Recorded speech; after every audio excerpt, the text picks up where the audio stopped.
This is very good. This is very good. Aha, aha. Lovely. There you go. I love this. I love this. I love that. I love that. Yeah, yeah. Ish. Aha. Yeah, there's a table there that needs help. Are you okay? Or they have techno. Done that. But for the ones who are still taking, just don't worry. The lighting in this room is excellent, so all colors are accommodated. Uh, I think the lighting is amazing. So feel free to ensure that you do this. Yeah. So, by the way, I spoke to the GM here, and this is what he told me. Around the first two or three people to post and talk about this hotel in whichever the way that this is happening, they might get some 2 or 3 nights. No, no, it's not a must. Might. It depends on what you say. Yeah. So please, can you share it on your status, everything else, all those kind of things?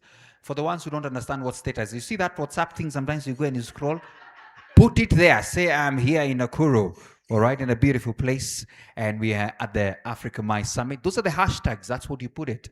Africa My Summit 2026 or Africa Mice Awards 2026, and the encore Nakuru and destination Nakuru, right? Lovely. So I know I posted very fast. So GM, remember to check and be fair. All right, be fair. So the people who are gonna get the nights here or some dinners can enjoy. Thank you for being here. This is beautiful. This is amazing. I love this. I love the energy. I love the conversation, and this is a good series towards a greater time. But I love the fact that I enjoyed, and I think it shall even be more enjoyable soon enough because I've seen a lot of construction on the road, so the drive was just as good. I was laughing at the fact that there's no other country you can drive, I believe, and you have to pause sometimes for the zebras to cross the road, and it's a beautiful scenery. You're almost hugging them. For the ones who may not understand what I'm saying, if you look at Casey today, she's almost dressed like a. Sorry, that's a light joke, but you'll understand this later. So yes, so we shall be very interactive today, and I understand, courtesy of the housekeepings today, is that the Wi-Fi is open. It's actually the latest. So feel free to log in if you need your assistance in terms of Wi-Fi so that you're able to do this. And even as we're getting set on that, allow me as well to ask you to interact with us. This is how we shall do it. Just checking if we can still do this. Lovely. So there you go. If you can scan that QR code, do that. Then you'll be able to, interact with us. If your phone cannot scan, I keep saying, pretend you're scanning. Then buy a better phone. All right. But if it can't scan, you can type in slido.com and the passcode is Nakuru. That's where we are. This is going to be beautiful. So feel free to do that. I have my ways of getting to know whether people are obedient. So if you don't mind, maybe we could have the first one. Let's map in out the room, drop your name and, wherever you're coming from. It's an organization, is it a business, whatever. Just drop it now. I'll be able to see that as we welcome everybody here. So feel free to do that. Let me see. Probably you could have a breakfast for the first one to type. Hey, but type well. Type well. Don't be in a rush. Karibu Ardienko. Who wrote that? Nella, welcome. Zablon of KTB is here. Cynthia from Kenya Investment Authority is here. I can see who else. Just checking. Prudence. Robbie Search Limited is represented well as well. Nev Jiwani of Group MD of Go Places. Lovely. Maranga Joffrey, National Museums of Kenya. Thank you. I can see the GM is here. Lillian of CGN. Thank you so much. Aha. Ego Palace Hotel represented as well. Thank you so much, Cynthia. I can see you. Aha, lovely. Good one, good one, good one. Keep them coming, keep them coming. Lovely. My sample was actually meant to be about 20. We're at 23 and going. Well done. Karibuni sana. Even the education sector is represented. I can see Polytechnics in the house. The Africa Mines Hub as well. Someone has written SPA. Okay, we shall enjoy. Welcome. Thank you so much for that. This is really good. I love the reactions and what's happening. We're about to hit 30. We're at 27. If your neighbor's phone is struggling to Tell them there's free Wi-Fi, and offers that. When you're here, you're at home. All right. Excellent. The next thing I wanted to ask is just to do a quick survey. I like doing surveys, especially when I have representatives of organizations like this in the house. How, first of all, are you checking in? And be honest. Be very honest. If you're just here because your boss sent you, it's okay. All right? Just be as honest as you can. All right? Some other people are just still buffering. It's okay. You're welcome. You're welcome. Just check in. It's important so that even when the speakers are welcoming us, they will not throw you off guard. All right? Great. Let me see. How are we doing? How is the room like? Ay, ay, ay, ay. We have people here who are here because their boss sent them. 15% of them. Okay. Okay. Some people are still buffering. Hey, no. You know, I had a session with the Office of Data Protection, so I cannot name them now. So you're protected. You're safe. Lovely. Okay. At least the majority are ready to network. Others are full of big ideas, but we have people here who are courtesy of KPI. We appreciate you for being here. And the others who are running on coffee, but at least we have enough. I understand if you need some and you still need to refill, that's where the anchor prepared these tables so that you can be able to enjoy some more. Lovely. Some people who are here spent the night here.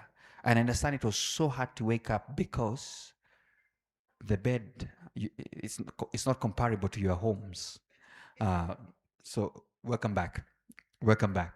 Thank you so much for that. Finally, before we just get welcomed here by the GM, finally,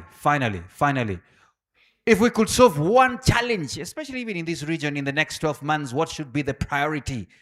This is going to form part of our discussions today. What should be the priority? Is it infrastructure that we're talking about? Is it investment readiness? Is it partnerships? Is it global marketing? Let's see if we could solve that one problem. And as you're thinking about that, allow me to welcome all our distinguished guests in the house, all the ladies and gentlemen in the house as well, business persons. It's my pleasure to welcome you on behalf of the leadership of the African Mice Investor Stakeholders Roundtable, Nakuru edition at the Encore. This is beautiful. I have only seen it in pictures. I'm happy to be here. So today, conversations as well will be happening, and we expect you to engage with us as much as possible so we can unlock investment. There will be a conversation about money, which is my favorite. We shall also talk about how do we create jobs, because this is a sector that we keep saying the amount of jobs it could create, my goodness, is amazing. The strength of local businesses and positioning even Nakuru as one of Africa's leading destination for business events. By the way, some history. I came to learn the first airport in Kenya. Where do you know where it was? Naivasha, just close by here, right? Yeah. And yeah, look at him asking, really? Yes, that's the truth. Yeah, you thought it was JKI? No, Naivasha. So just close by here. So this is still a very amazing destination because it takes you about an hour or so to get here and be around here. Beautiful sceneries as you come by. So we appreciate all the people who are here, the policymakers in the house, the investors, the hospitality leaders as well, so we're able to discuss our MICE ecosystem. And thank you so much for making time to be here. So first, to start us off, is definitely the person who has welcomed us right here, the GM himself of the Encore Nakuru, Mr. Jeff Mukolwe. A round of applause to him as he comes to welcome us right here. Karibu sana. We're more than ready for you. Check.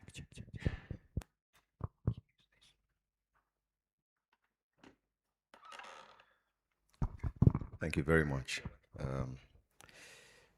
Destination Nakuru, if we're ever looking for an MC, I think we've got one, isn't it? Let's please give him an applause, because I love the way he runs his shows. He really does well.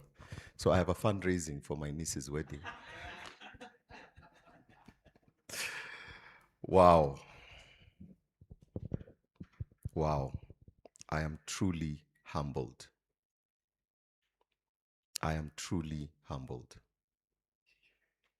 I expected it, but I didn't expect it this way. Wow. Thank you for coming. Thank you for honoring our invite. When my team and I decided that we wanted to hold this roundtable here, we threw it on the table, we threw it in the pot and said, Kezi, can we invite you guys to Nakuru? Can you bring your team? Can you invite people to Nakuru? Come, let's show you what Nakuru is about. And Kezi just jumped on it. And that, this is her. So Kezi, a round of applause for you and your team. Every great destination has a defining moment. And I've had a lot of people saying, including Kezi about 10 minutes ago, saying that Nakuru has got to stop being the place that people just pass by. And many of us know Nakuru as a place where people just pass by or pass through, and become a place, excuse me, that people intentionally choose to come to. I believe that moment is now for this destination. So today is more than just a round table. It's a declaration that destination Nakuru is ready to take its place amongst Africa's leading business events destination. Do I hear an amen from the Nakuru people? Do I hear an amen from the Nakuru people? This is a defining moment. All protocols observed. For those who have not had the pleasure of meeting or knowing, my name is Jeff Mukolwe. I've spent more than 25 hospitality industry in luxury hospitality, driving hotel and destination transformations, mentoring young leaders, and contributing to the growth of our industry. Today, however, I stand before you wearing what I believe is probably the most exciting badge of my career, the team lead of the Anko Nakuru. Opening a hotel is exciting, and I've done a few in my career. But helping to shape a future of an entire destination is transformational. And like we discussed last time in Nairobi, I have been part of transforming destinations like Diani. And thank God for that. So I look forward to being part of the transformation of Nakuru destination. So a lot of people asked me, I think including my board, why did you choose to host this event even before our official opening? For those who don't know, we are still on soft opening until the end of September. Not all our spaces are available, but we're on soft opening, and we will be walking you around later on after lunch for you to get a feel and experience of the place. So the question was why? And the answer is simple. I believe that destinations cannot be advertised. There's been a lot about this hotel on social media, a lot about Nakuru on social media and so on. You can't advertise a destination. I believe a destination needs to be experienced. So my team and I made the decision that let's get you to come and experience this destination and experience this hotel. Slight correction, by the way. I know French is not your first language, and I do understand that the hills or mountains where you come from, pronunciations are difficult. So the name of the hotel is the Encore. Encore is a French word. It's a French word that every time you have a fantastic, exceptional performance, people always say encore, encore, meaning more. They want more of that experience. So we've created a destination here called the Encore, where we expect that our performance as a team will spur people to want more of this, to want more conventions and meetings, to want more lifestyle experiences with us, to want more events and festivities with us, memorable experiences, and hence the name, the Encore. Just a side note, I know you're typing. I don't want you to stay here and then my team asks you and you don't know. So today is like a familiarization visit, both for us and the destination Nakuru. We hope every delegate leaves not impressed by our facilities, but inspired by the opportunities the destination offers. Please note, I keep talking about the destination. when we made the decision to invite the Africa Mice Summit team here, we were very deliberate that we would not be selfish, that we would have conversations about the destination and not conversations about the encore. Because we all believe, and I remember the commitments, some of the commitments we made in Nairobi was we were to build destinations. And yesterday, sitting with Barry and Nev, Nev asked me a question, Duncan. I recognize my Nakuru senior, Duncan, GM at Group GM for the Sarova Properties. Duncan, yesterday Nev asked me a question and said, if we were to host leaders, presidents in Nakuru, what would you do with 205 rooms? And I said to Nev, we don't have 205 rooms. We have more than 360. And she said, no, it's not, you have 205. I said, no. Within a 5-minute radius of where we are, there are over 360 rooms. I don't count the Onko and Sarova Woodlands. I talk about the destination that we are in. So yes, bring it on. And if you need more, there are people in this room, okay, who can changia more rooms, okay? Barry understands Swahili, so I know he knows what changia is.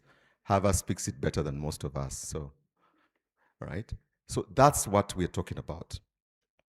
So our vision has never been to build another hotel. The owner's vision was not just to build another hotel, it's to create a hospitality lifestyle destination where conferences, meetings, events inspire innovation, business travelers become leisure guests, partnerships flourish like they will starting today, and Nakuru earns its place on Africa's MICE map.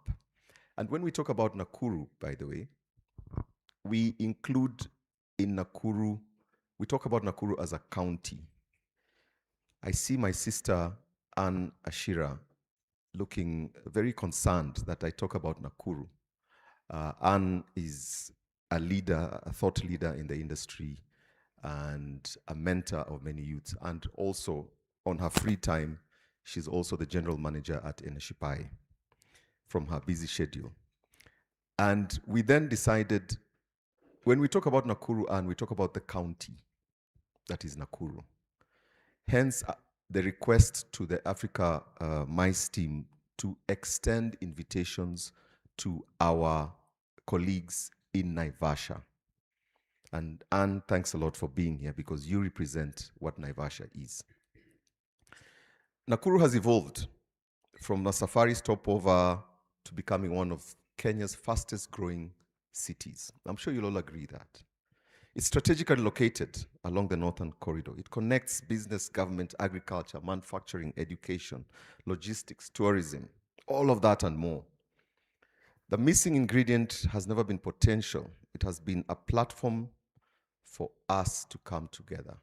And I like it that in the survey that we had, the poll that we had, most people talked about one of the missing links being partnerships, right? So today, together, we create that platform. MICE is more than just meetings, events, conferences, and exhibitions. It is economic development in action. Every conference fills hotel rooms, supports airlines, transport providers, creates jobs, stimulates restaurants and retail. Even your border guy feels it when there's a big conference in town. He benefits from that. That's how important MICE is. And most importantly, showcases the destination.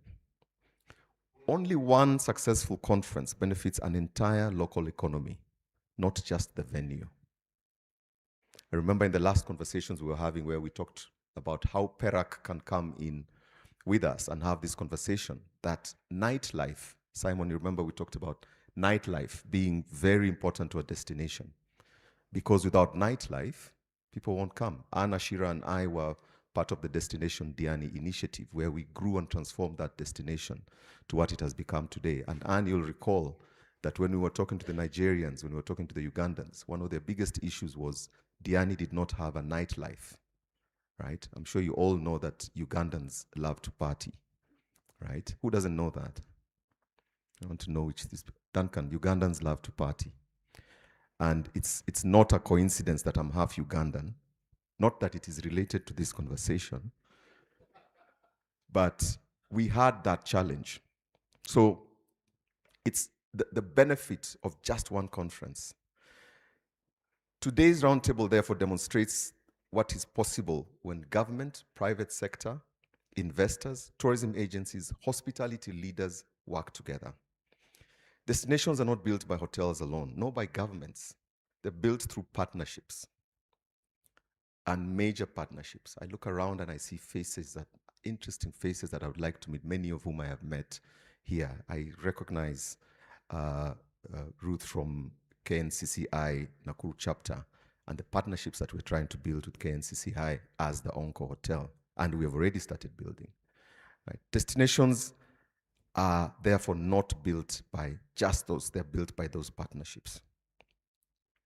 This Nakuru edition, I hope, will send a clear message that Kenya's MICE future extends beyond Nairobi and Mombasa. There's been a story about Nairobi and Mombasa, and we had conversations with the BICC, the Bomas International Convention Center head, talking about what that convention center would do to the MICE sector in Kenya. Was it going to monopolize it? And rather than extending those kind of conversations, we said, how does Nakuru benefit when BICC is hosting a major convention or a conference? That they can have the conference there and make their way to Nakuru for a weekend. We had conversations with Alex Avedi from Safari Link, and Alex said, if there's a major convention going on at BICC, we can provide an aircraft, a caravan at Wilson to fly delegates to enjoy Nakuru, the land of the flamingos. So conversations like those are not about how do we compete, it's about how do we partner. So as we look ahead to the Africa MICE Summit in Mombasa, which I hope most of us will be attending. I've just been bullying Duncan to say, why don't we go into the Africa MICE Summit in Mombasa as destination Nakuru County? Why are we going as the Encore and have a stand that reads the Encore? Why don't we go as destination Nakuru County and take an entire space and create an experience that is the destination for people at that Africa MICE Summit to see? And Anna Shira will tell you, we did this for Destination Diani. We went into Uganda as a destination, and people were asking, where is this Diani? Everybody always thought of Mombasa. And suddenly, Annie will recall that business flourished for all of us. The moment we started talking about the destination, all of us benefited from business. And so we used to travel, whether it was in Arusha, whether it was in Uganda, excuse me. And you'll be surprised to learn that Anna Shira and myself visited Ukraine in 2021 for a month-long visit of about, how many cities were they? About 4 cities. We took a whole month doing a road show as a destination. And the first Ukrainian charter that came onto the Kenyan coast was out of the efforts that we put together as a destination. And we all benefited. So I keep saying this, hotels will not create a destination. People will, partnerships will, and vision will. So I hope one of the commitment that comes out of this will be the vision for how we take this forward. And Kezi, I know you can do this for us. I have no doubt. I have no doubt. So today we're not simply hosting a roundtable. We're setting a bigger table where Nakuru takes its rightful seat amongst Africa's great MICE destination. On behalf of the management, my board, the management team, entire team, the Encore at the Encore Hotel Nakuru, I'd like to thank you for honoring us with your presence. I'm truly, truly touched. I never expected this. I'm truly touched. Asanteni sana. I welcome you here. I look forward to walking you around, showing you the facilities, and hope that you enjoy the experiences and the engagement that we'll have together. May God bless you. May God prosper you. May God make this the beginning of what will be a great, great destination takeover. Asante sana. Thank you so much, GM. Just blame it on Kezi. She kept also mispronouncing the hotel. Thank you so much. Now you learn it, right? You need to know the rest of some French, right? Asante Sana, it's a beautiful place. Why don't we appreciate him one more time? I think that welcome is good enough. Asante. Just in the same breath, allow me as well to get to us setting the stage, and I want to invite Miss Betty Chan, the Director of Market Development, the Kenya Tourism Board. A round of applause to her as she comes. Karibu sana. KTB mandated to ensure that this country is a place to go for everybody in the world. Karibu.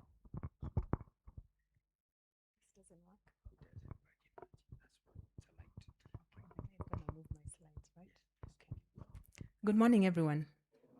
How are we doing today? Okay, I'm really excited to be here today. My name is Betty Chan. I work with the Kenya Tourism Board as the Director of Market Development. I'm joined by two of my colleagues. I would like them to just stand and wave. That is Zablon, Assistant Deputy Director, Business, Tourism and Events. Where is Steve? Okay. So, okay. So, today I'm here to do a very simple task, which is to start the conversation. Start the conversation on how domestic tourism how we can leverage Kenya, Tembea Kenya, to position Nakuru County as a premier MICE destination. Now, for those of you who know, KTB is a state corporation under the Ministry of Tourism and Wildlife. Our mandate is to market Kenya locally, regionally, and internationally.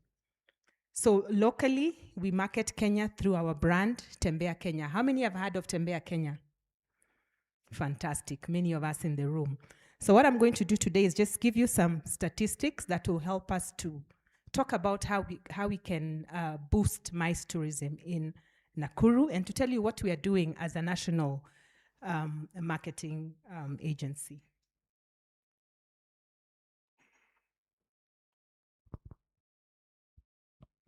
I'm trying to move my slides.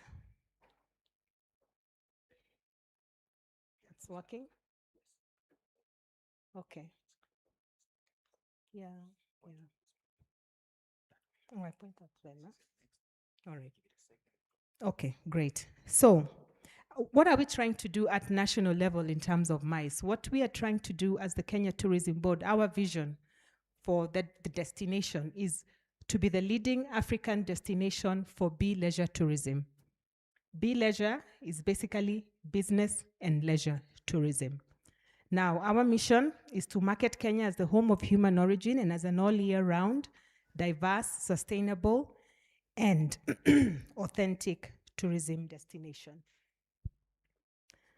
So there are many numbers on screen. And I'll begin with what's happening globally. So last year in 2025, global international arrivals reached 1.52 billion, which was up 4% compared to 2024. Now, the global business travel spend in 2025 was $1.59 trillion. That is the share of global business travel spend, $1.5 trillion. Now, out of this $1.5 trillion, okay, my slides have moved. I don't know why they are moving. Could you go back? Yeah. Yeah. Okay, sorry about that. So out of the 1.59 trillion billion, Africa gets only 2% of that.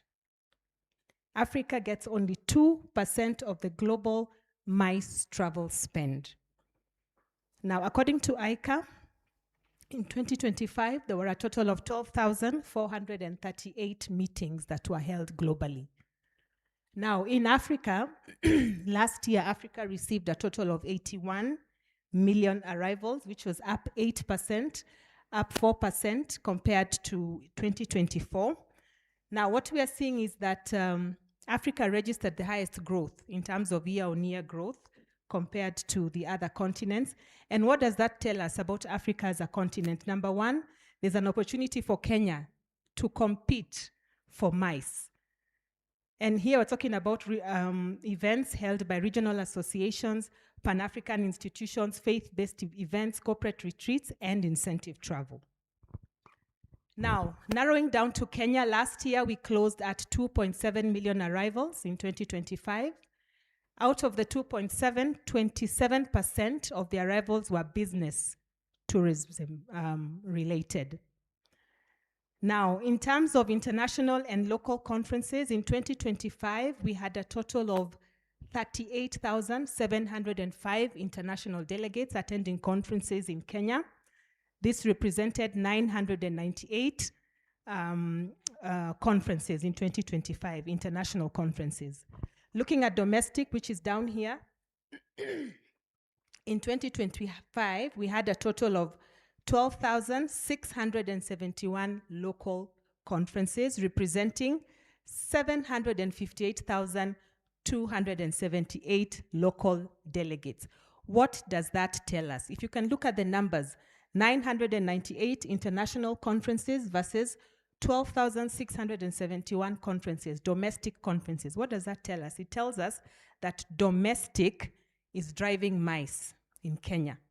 Domestic tourism is driving MICE. And I believe that is why we are here today, to see how we can spread this cake. How can we make Nakuru County a hub for MICE tourism? Okay, so what are we doing at national level to position, to achieve our vision of becoming the leading bee leisure destination in Africa? So we are doing a lot. In last year, we established a MICE Club, which is private sector led. It's a partnership between private sector and government. And the objective of the club is really to collaborate as government and with private sector in positioning Kenya as a leading MICE destination. So some of the things we are doing is collaborative marketing jointly with private sector.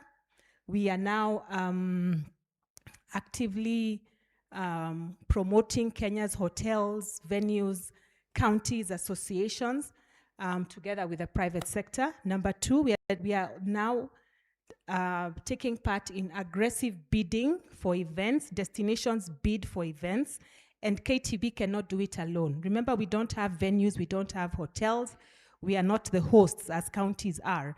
So we have to collaborate. So we are working very closely with private sector to bid for events. We have been successful in getting some conferences which will be held in Kenya in 2029 and 2028. So that is working well. Number three, convention support to convert events for events that are already taking place in Kenya. Again, we work with private sector to make sure that all delegates, international, that are attending events in Kenya get to experience the destination. Remember, government is an enabler, private sector delivers the promise. So we have to work with private sector to give people opportunities to explore the destination. Number four is capacity building. Through our MICE Club, we have created opportunities for private sector and government to upskill in terms of bidding. How do you, as a hotel, how do you put up a pitch for a conference to be held at your facility? What are the things that you need to do? How do you package yourself? How do we show up as Kenya? Because most of these times we need to show up as a destination and not just as a hotel. How do we do that? So we have capacity building sessions that we help to upskill the private sector. So what is it about business tourism that makes it an important economic driver?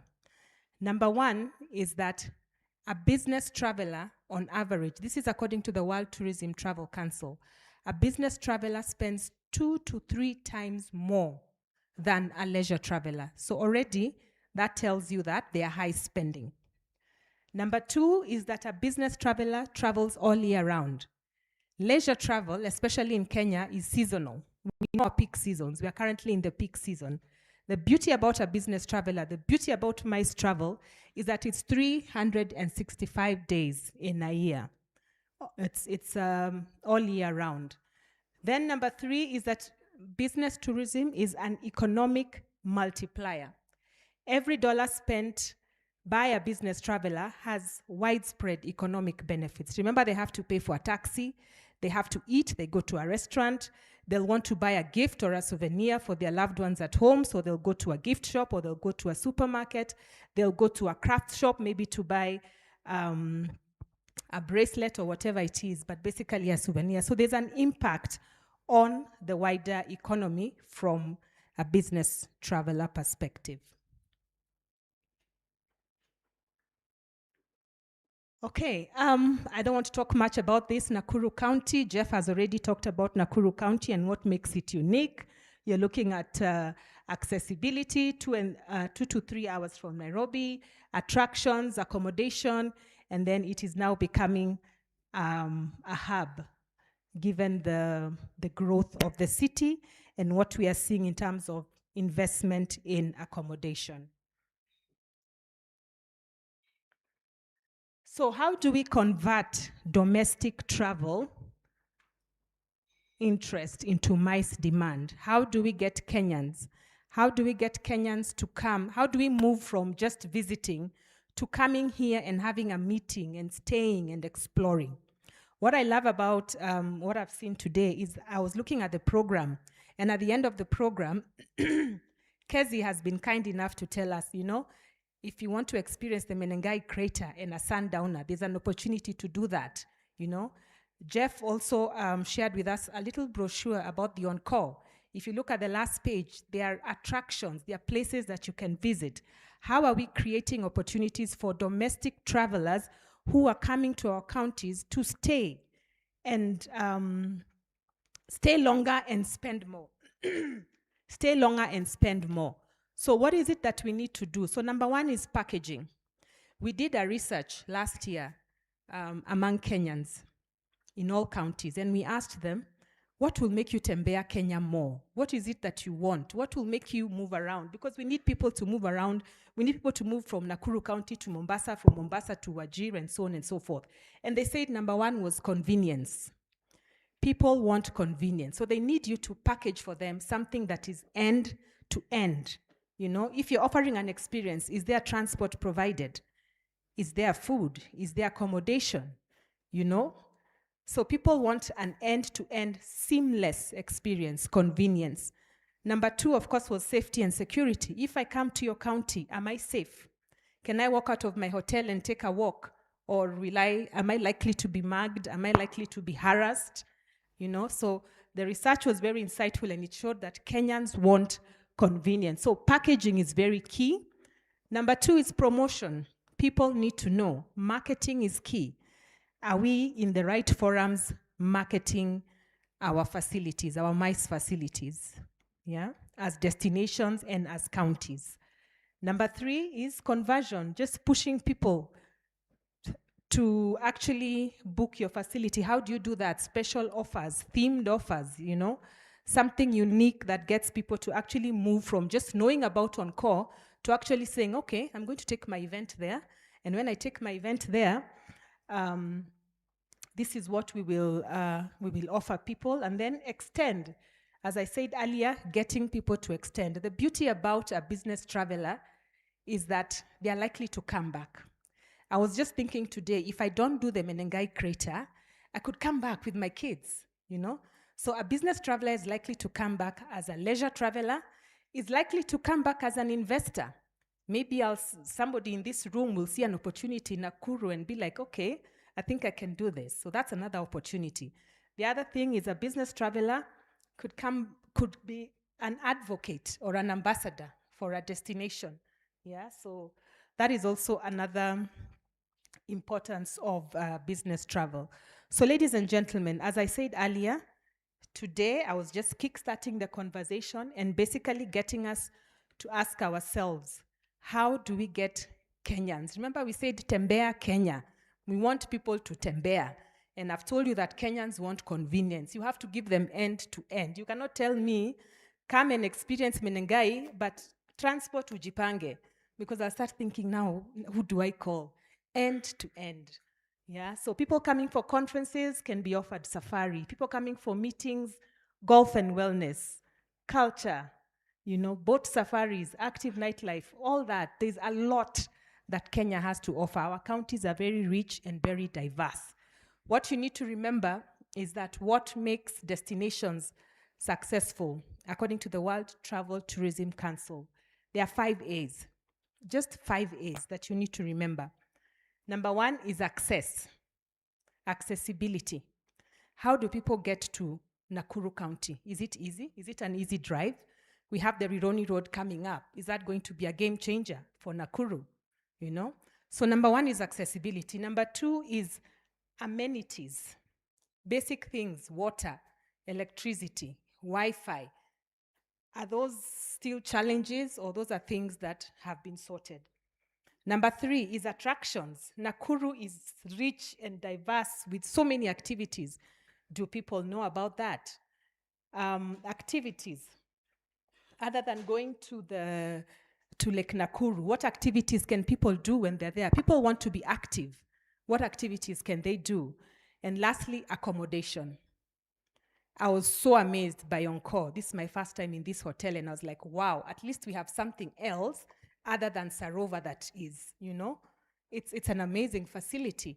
And one of the things about accommodation is that currently, according to the Tourism Research Institute, Kenya has about 115,000 beds, hotel beds in the country. Nakuru is number 3 after Kilifi and Mombasa. Kilifi has about 16,000 beds. Mombasa has about 13,900. And Nakuru has about 13,500. County will correct me if I'm wrong, but that is according to the research, 13,000 beds. So Nakuru is number 3. Nakuru is doing well. So I think Nakuru is well positioned to really drive MICE tourism. Remember, collaboration is key. Collaboration between private sector, county government, national government. Number 2, product. What product are we offering people to experience? And number 3 is packaging. How are we packaging these products for the domestic traveler? Remember, how we package for domestic is not the same as how we package for international. Domestic travelers are different. They want different things, They may not necessarily want what an international traveler wants. So those are the key things, the 5 A's of successful destinations, and the key things: collaboration, product, and packaging. Ladies and gentlemen, that is where I end, and I look forward to the conversation. Thank you so much. Indeed, the potential is there. We have untapped really potential that can break even our economy at large. Thank you so much for that, and pass our regards to KTB and for the work that they do, and June and team. Allow me to just acknowledge a few persons who are here. I have quite a number. I'll just read a few on the go so that at least we can get to know who is here. In the house, we have the Director, Culture and Tourism, Nakuru County Government, Wesley Kipngok. A round of applause to Wesley. Thank you so much for being here, right there. Also in the house, we have John Koech, the Chief Officer, Tourism, Nakuru County Government. There you go. That's the man. There you go. And finally, allow me to also acknowledge Peter Karanja, the CEO, Environment, Nakuru County Government. A round of applause. Asante sana. I think he's seated somewhere there. All right. I'll just be acknowledging on the go some of the people who are here. So thank you so much. Now, at this moment, I would like us to just listen very keenly as well to actually Mr. John Koech himself. Karibu sana. Just say something about the county to us. He's a chief officer here. And maybe he has gifts for us. We are here in your county. You never know. So karibu sana, karibu sana. We cannot block you. Welcome. Thank you, and morning. First of all, let me thank the MC of today's event. You are wonderful. And utatembea mbali. How we started, it was wonderful. I've been to meetings, but you started differently. Today we are making history. Like when you were saying go round, I met my sister from Tanzania.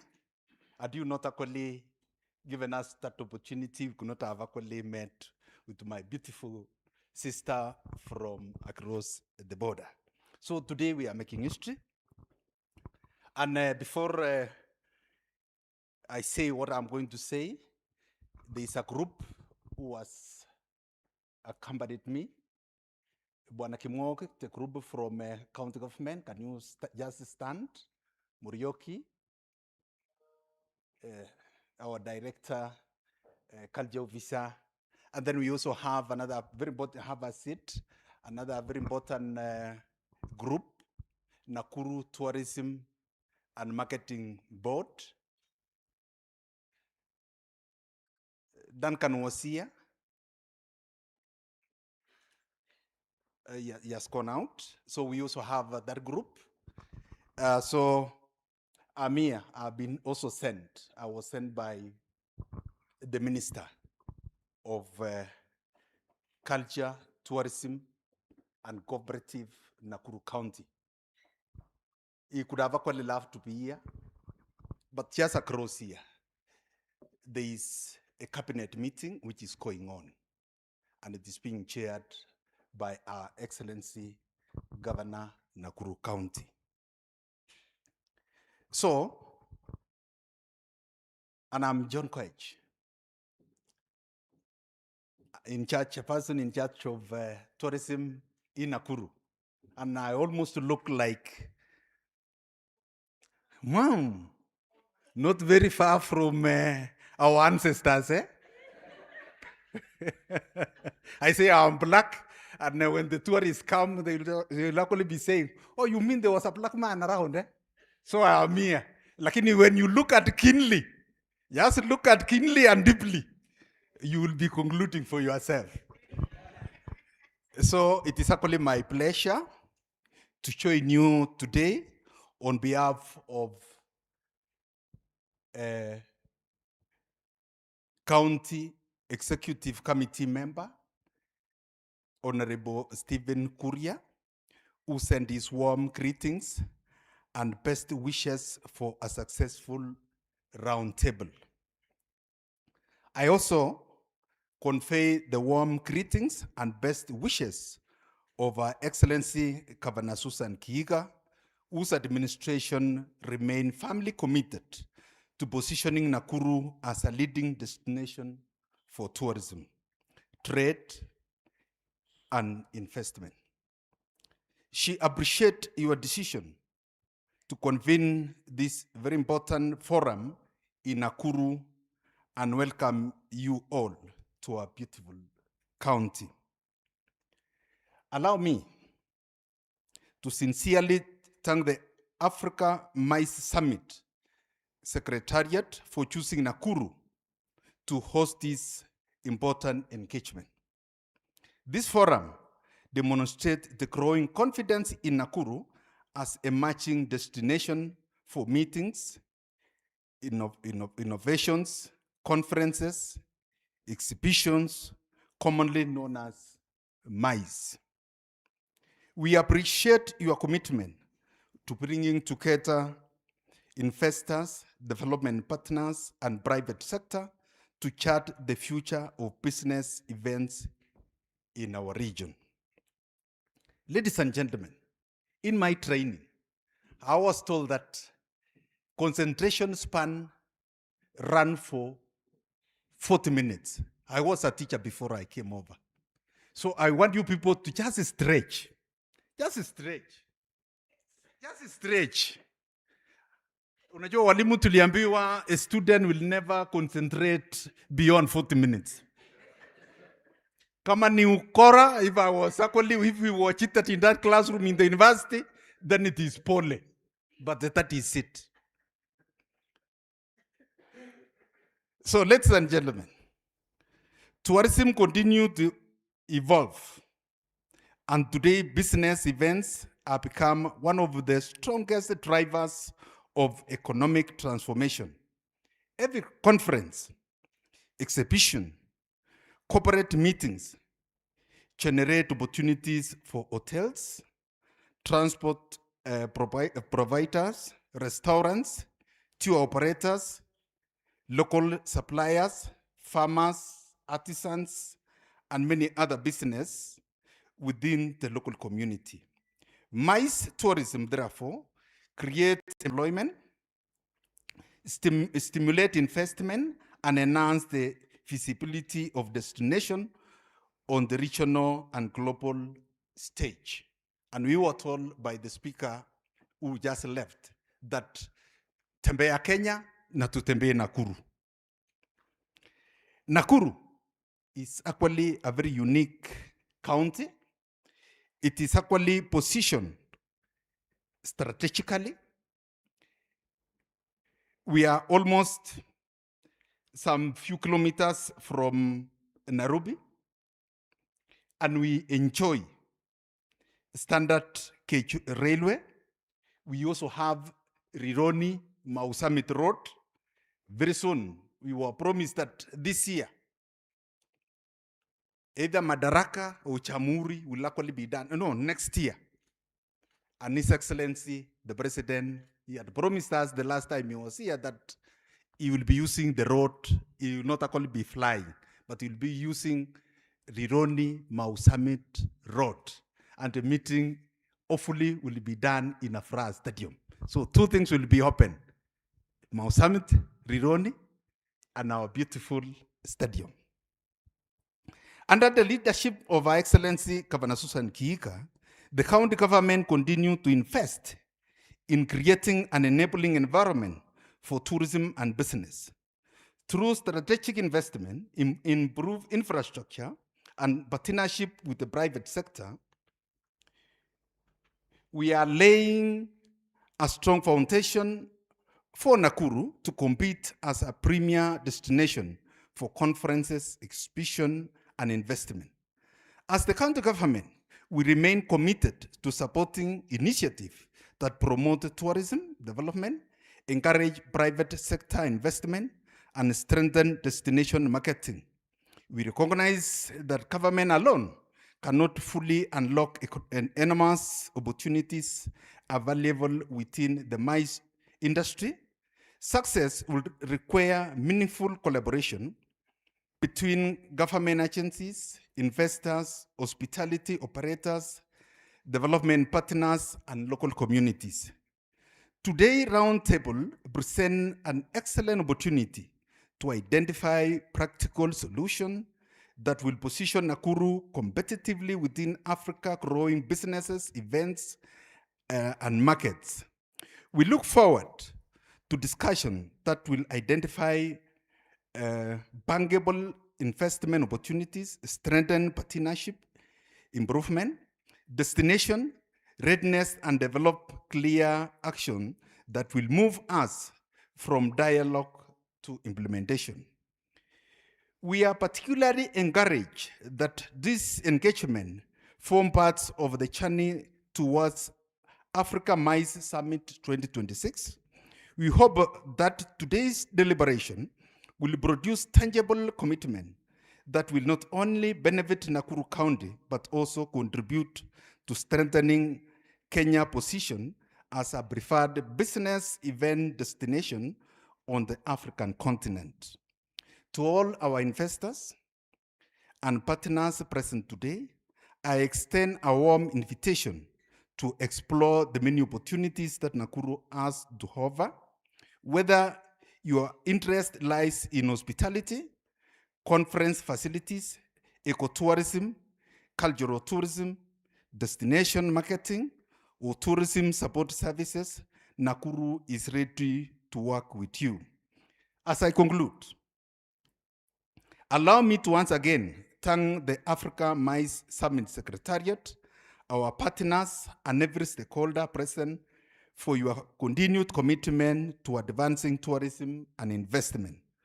On behalf of Her Excellency Governor Susan Kihika, the County Executive Committee member, Honorable Stephen Kuria, and the entire County Government of Nakuru, I warmly welcome you to our great county, and we wish you fruitful deliberation and every success as you chart the future of MICE tourism in Nakuru. Thank you, and God bless you. And I declare, because I was told, Wasiri was to open this meeting. So let me declare this meeting officially open. And we clap. Once again, as I'm going to sit, Mwangi, just stand. In fact, you are gone out. Is one of our members of Nakuru Tourism and Marketing Board, Asandeni, MC. Asante sana. Let's appreciate him one more time. Thank you so much. Tumefurahia sana. Tumefurahia sana. I'm waiting for him to finish that handshake so that I can give him a challenge. Watu wakikuja nyumbani kwako, what do you do? Wageni wazuri. Who have the potential of actually leaving you with like 6 million shillings on if you treat them well. Do you go to the kitchen and make the best meal? Yeah, I'm looking at you, Mwangi. So he's scared about what I'm about to challenge him next on the mic. I will not, no worries. But thank you so much. Asante sana, tumeshukuru sana. Ladies and gentlemen, as I said again, I allow me to this once I'm just going to quickly just mention names and then we shall appreciate them all together. In the house as well, we have Betty Chan, the Director Marketing KTB. We have definitely our GM has said hi to us. We also have James. Now, he's called James Encore. I'm careful now to pronounce these things well, but James Encore, let me just sound it that way, all right? James is also here, MICE lead right here at Encore Hotel. We have Doris Rebangia, Chairperson, International Congress and Convention Associations, right here. Duncan Miner as well, who we have mentioned as well, but also Cluster General Manager at Sarova Woodlands Hotel and Spa. We also have Haberbook, co-founder, Hotel Online, Faith Alube as well, CEO and Secretary of the Board of the Kenya Land Alliance, Francis Jewis, CEO of Venula Global, Barry Clements, CEO Hospitality EQ, Anne Ashira, GM and Ashpai Resort, James Kaimuru, Tourism Regulatory Authority, Norman Temu, GM Eagle Palace Hotel, Ruth Ndongo, Chair, Kenya National Chamber of Commerce and Industry Nakuru Chapter, Stephen Omondi, Kenya Tourism Board, Deputy Director, Business Tourism Events, Zablon Mwangi, Assistant Deputy Director, Kenya Tourism Board, and Susan Juguna, Regional Coordinator, Kenya Association of Manufacturers. Let's appreciate them, please, with a clap. Asante sana for being right here. The person who's sending me this amazing list is still typing. So if you didn't hear your name, you know the way it says still typing, they will come by. They will come by. But first, you know, we have been having a series of these conversations, and it's amazing to see. By the way, when I posted this conversation on my LinkedIn, talking about, you know, especially the potential it has, the money part of things, there was a lot of interest. And in fact, some people were feeling the pain of, by the way, you know, because they have gone to other countries, seen the potential. Some countries were actually making a lot of money, and really they don't have the facilities we have, really, in terms of even the ecosystem that would make tourists feel like they have visited a place. But first, let's set the stage in a more beautiful way, where we're calling it This Is Now Roundtable Presentations. And the founder is right here of Africa MICE Hub. Please put your hands together for Miss Kezi Mukiri. A round of applause to her as she comes, to as well as tell us why we are here, all right, as we build into this conversation. Welcome, Kezi. Thank you very much. Good morning. I'm not sure. Borderline. It's borderline. Good morning. Niseme haraka kabla afternoon ifike.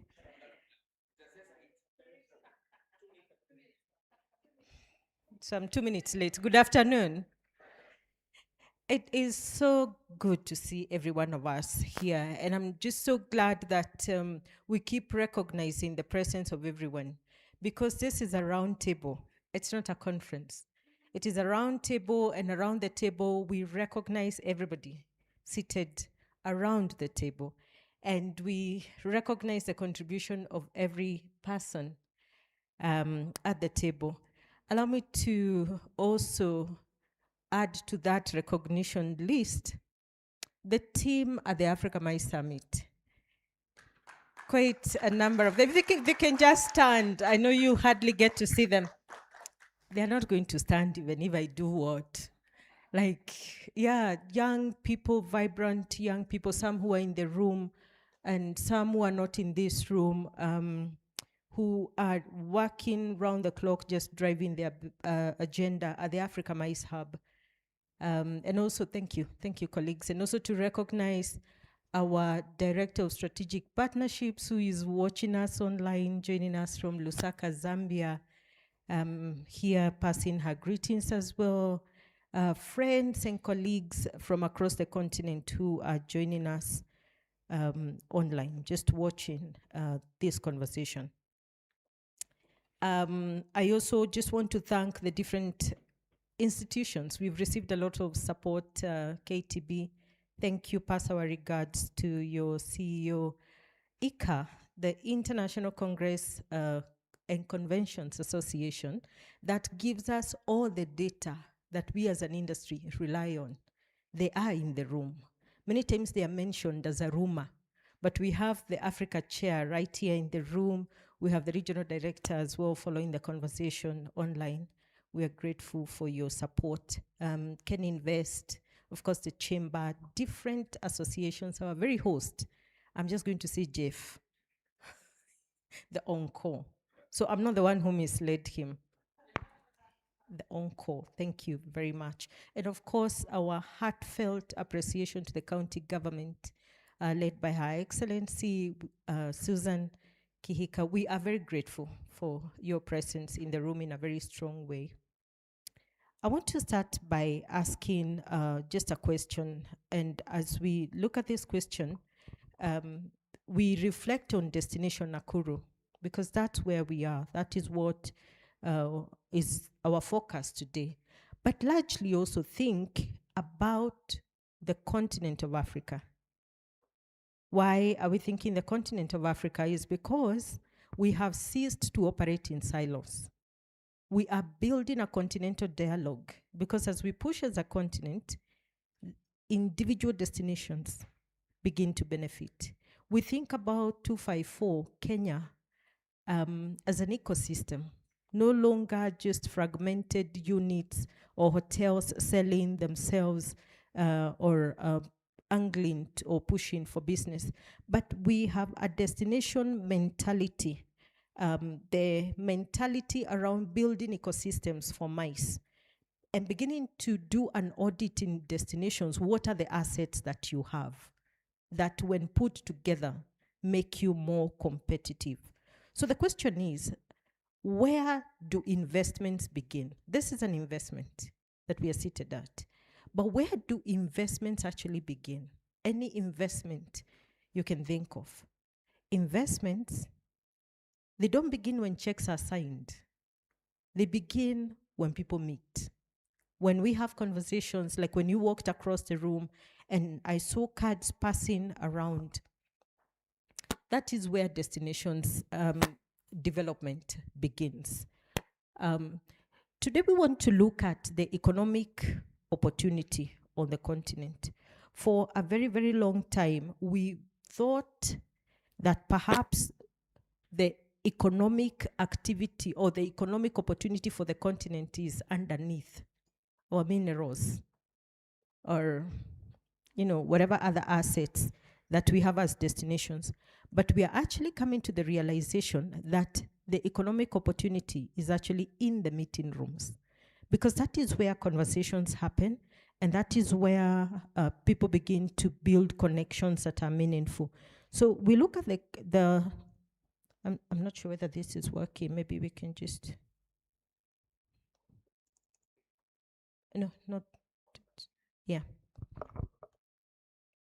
So the AFCFTA creating, and I'm sure you've heard about the Africa Continental Free Trade Agreement. One of my passion topics of study is trade and understanding the impact of trade for the business events ecosystem and for the mice industry, and why mice becomes a lever or a critical driver for trade. The Africa Continental Free Trade Agreement creates 54 markets, coalescing them into one. So the continent of Africa actually becomes the largest trading bloc outside of the WTO, which means that you have a market. So as a GM, where you sit, you're probably just thinking, the network around Nakuru. But if you open up your mind to think the continental opportunity, it is a market of 1.2 billion people. Doesn't your thinking shift when you see the market size from that dimension? When you start to think that it is $1.3 trillion total value of the market size, you shift in the way that you begin to position. We then have African cities competing for investment. That it is not just, this venue competing for the market, it's the city competing versus the other cities. Across in developed markets, you will find, like in South Africa, we are competing for business events city to city. At a national level, we are probably thinking Kenya, Rwanda. But the competition literally goes city to city. Hi, Francis. City to city.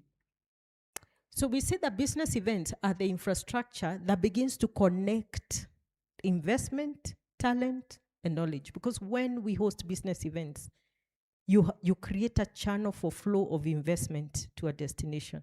You create a channel for trade, for conversations, for transfer of knowledge, and all of that. So what we have, the numbers have been spoken about, and I don't need to dwell too much on the numbers, but I want us to look at the number just at the bottom here, that Africa's share of the global 1.3 trillion is just $26 billion, just 2%. That is all we're being able to take. Of the total value of business, of MICE business available globally, what we're able to attract as a continent is only 2%. In the Nairobi Roundtable, we made a commitment that working together, we can push the total arrivals to the continent for MICE to at least 100 million. 100 million across the continent, do the math. We are talking about 2 million per country. Small mathematics, isn't it? So I want us to think at that level so that then we're able to appreciate how that impacts on a destination like Nakuru.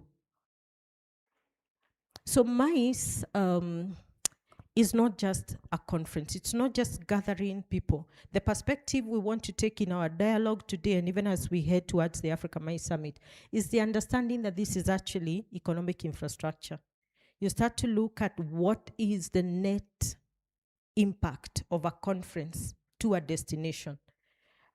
It is not just a trade and investment, but it's also the innovation, the research, the skills transfer that happens when a global event is hosted in a destination, such as Nakuru. It is, of course, jobs. So we are moving beyond just hotels telling us how many meeting rooms they have or what is the size of the meeting room, to beginning to understand that every meeting that happens in your development or in your county is actually contributing to the economic development of that destination. So we look at the opportunity versus the fragmentation within the continent. And we realize that what we have is not a tourism problem, because most destinations on the continent have a tourism strategy. We are attracting the numbers. Maybe not to the degree that we are looking or we want, but we have strong destinations for tourism. What we're actually struggling with is a coordination challenge. How you coordinate between the fact that we have a youthful population. What does that mean for MICE development? I wonder whether we have the statistic here. What is the average age in Nakuru? What's the median age? Across the continent, we know it is somewhere 18, 19. Some parts of the continent, you'll find that the median age is actually 14. So if you have a population that is playing around that age, you have a youthful population. How do you tap into it to drive innovation for your venues as hotels or for the kinds of meetings that we are hosting so that then we are able to compete? How do we connect that to a booming digital economy? Kenya, over the last few years, has been ranked top of the continent in terms of consumption of certain, like on artificial intelligence. I think we rank number 1 or 2 on the continent in terms of utilization of AI. How does that impact the tourism sector? Our ability to connect, some of those opportunities or some of those realities to the development of the sector is what we are calling a coordination challenge. We have rapid urbanization. The rate at which Nakuru County has developed, for example, over the last few years, what is the impact of that in our MICE development strategy or in our tourism development strategy? So we have all these different opportunities.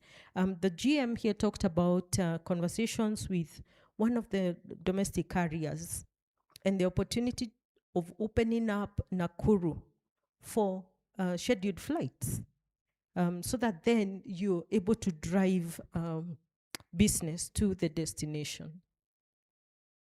So why should destinations begin to lead the way as opposed to individual venues? And I'm really glad that the approach, even as we have interacted with the Encore and partners here, the approach has been a destination orientation as opposed to individual properties trying to compete for business.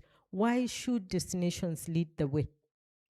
Because firstly, business events don't just happen, they are won.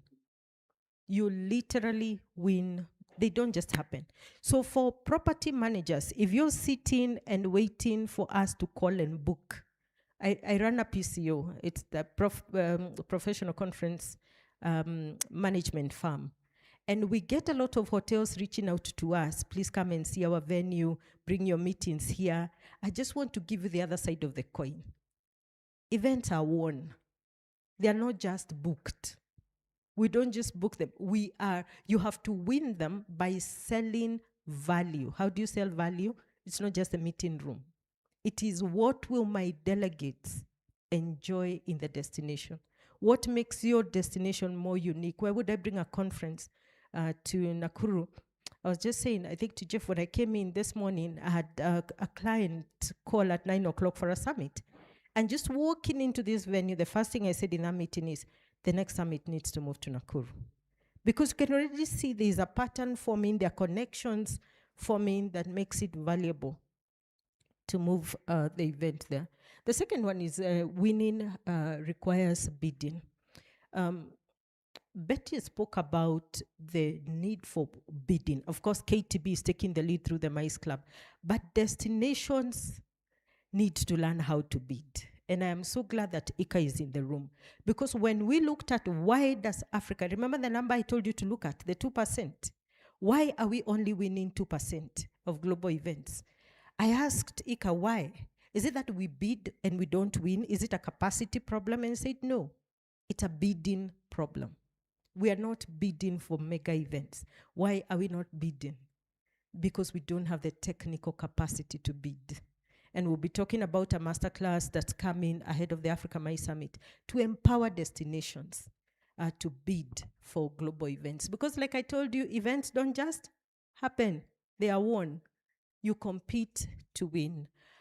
And then, of course, destinations, the whole ecosystem becomes now the primary beneficiary. And the collaboration between private sector and public sector, and we can see it here in this room. Public sector providing an enabling environment, and then, of course, private sector providing the services. So all these factors, when a destination is able to combine and leverage those factors, that becomes a destination that can attract MICE. So for a minute, let's just look at Nakuru and ask, what is in Nakuru that would compel major event organizers to move a large conference to Nakuru? Because you begin with looking at what are the strengths in a destination. We've been told about the tourism attractions in the destination. So you have a lot of conservation products. You have agriculture is a leading hub for horticulture, geothermal energy, logistics. So you start to look at what is the logistical connection that would attract an event here. Education, hospitality, the bed capacity. I didn't quite know the numbers, but the fact that Nakuru ranks number 3 in Kenya is a major telling point on why Nakuru should be leading when it comes to uptake of events. So you look at the entire ecosystem and you build a case when you're bidding for an event, so that you're now not just saying, oh, we have 230 beds, we have 23 meeting rooms. You're selling the entire experience in that destination. And that is something that different other cities are beginning to compile, to look at what makes us attractive. Why would I move an event, say from Cape Town, and instead of taking it to Addis Ababa, I choose to bring it to Nakuru? It is that strength in ecosystem. So this is something we probably already know, that one conference in a destination has several ripples, limitless impact across different points within the economy. Your local suppliers, your restaurants, the entire ecosystem benefits. The tax element out of events is actually quite, you will notice, and I don't know whether we have the taxman in the room, but when we have major events in the country, the remittances from the ecosystem, it's something that perhaps needs to be looked at or researched into, so that then it informs economic strategic plan for the nation on why we need to invest in MICE development. Okay, so the opportunity, I think, is well articulated, but then we have all these challenges. And perhaps you look here, you might see any one of these challenges as a key sore point in your destination. One of the questions asked in the poll earlier was, if we achieved only one thing today, what would you like that thing to be? And I think number one response was partnerships. One of the reasons why destinations struggle is the lack of public-private collaboration. And that is why I'm so thrilled, because through these roundtables, we've been able to knit together those different players across the public sector, private sector, and build that collaboration. But one other reason why we are struggling as a destination is because that last one there, that we are still viewing conferences as tourism. Conferences are not just tourism. It is economic infrastructure. And I keep saying, if you look at destinations that have managed to leverage MICE, like Singapore is a MICE-driven economy, Dubai as well. These are MICE-driven destinations. Our little sister across the road, Kigali, just being able to understand the potential of MICE to drive economic growth. And I think as a nation and as a destination, Nakuru is to start to think as MICE, about MICE from an economic lens beyond tourism. So we move to the model for repeatable development for an ecosystem. So we move from identifying what are the attractions in a destination. Then how do you attract business events to that destination? How do you use your events to connect investors and capital? How do you showcase your destination through the events that are coming to and this requires a lot of collaboration.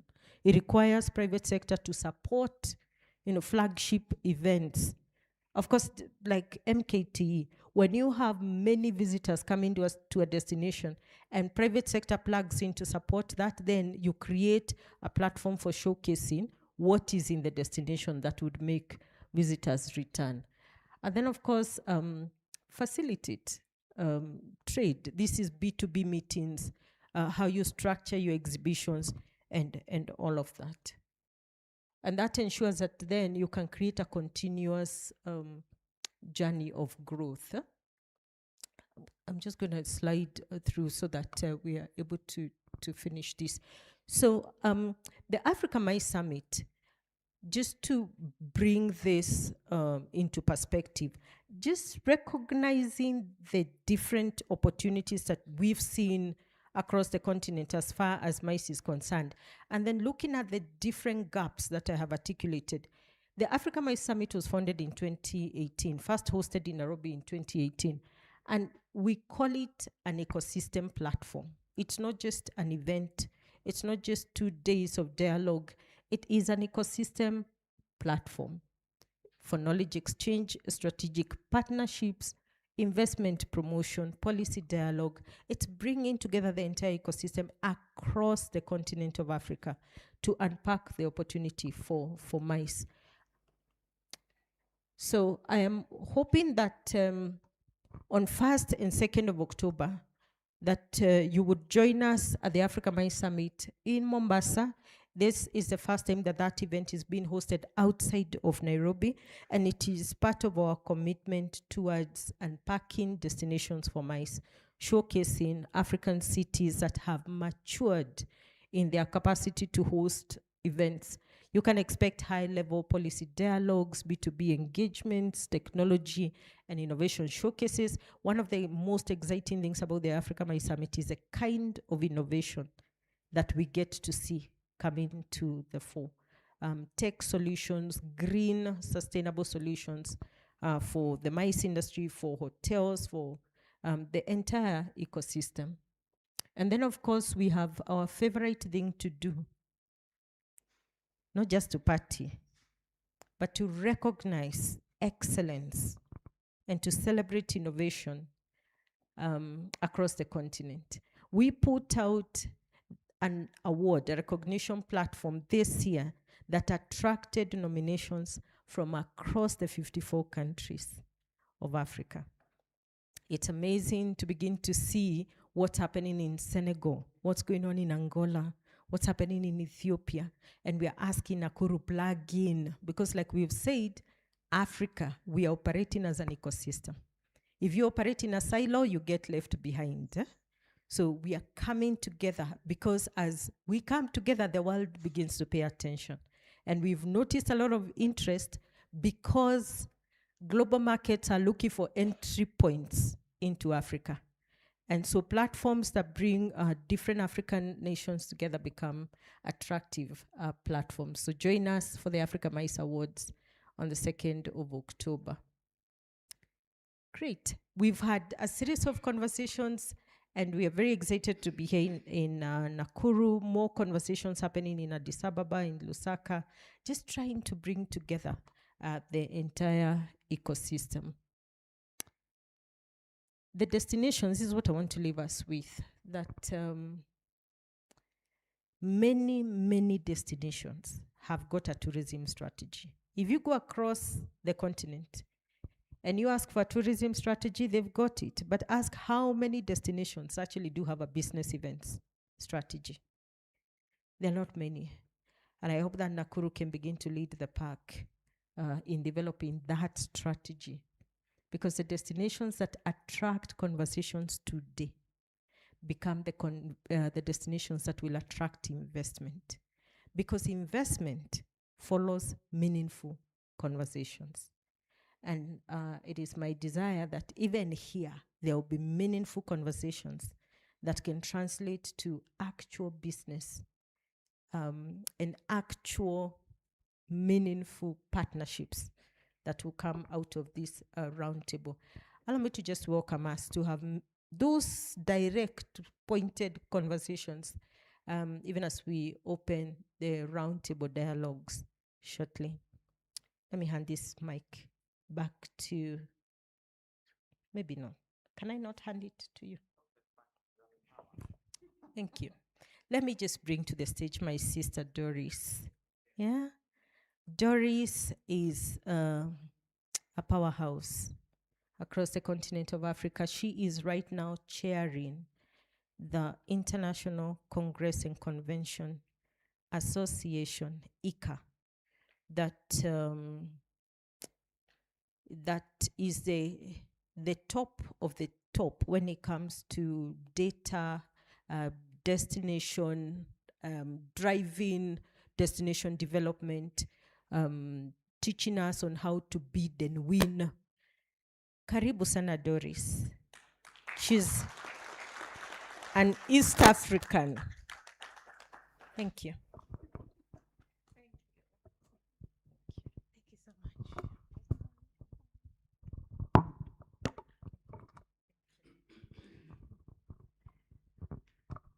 Thank you so much, Kezi.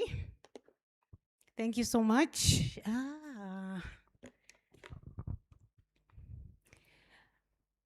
All right. Habari zenu za asubuhi. Habari zenu. Can you tell where I'm from with that greeting? Huh? Hang on. From where? Habari zenu za asubuhi, okay? One. Mwingine. Where am I from? If you know, don't say it. Uh-huh. From Uganda? Oh, Rwanda, Uganda. Uh-huh. Anyone else? Where am I from?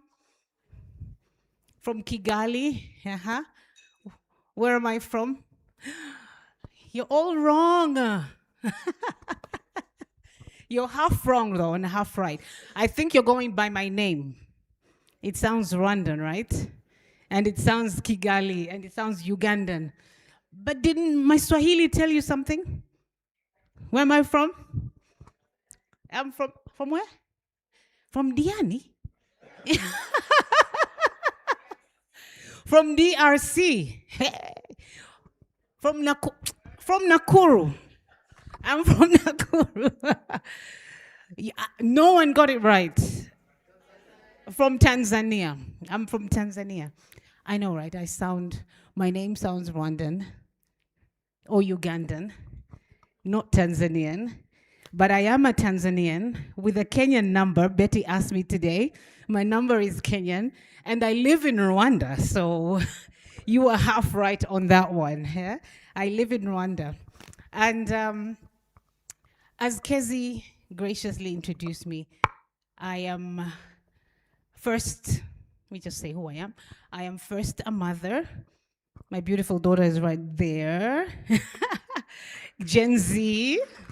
She said, Mama, I want to come with you to Nakuru. Let me tell you, Jeff, when Kezi told me, when I told her, Kezi, I'm in Nairobi, I thought she was going to say, let's have a coffee. What does she say? Come to Nakuru tomorrow.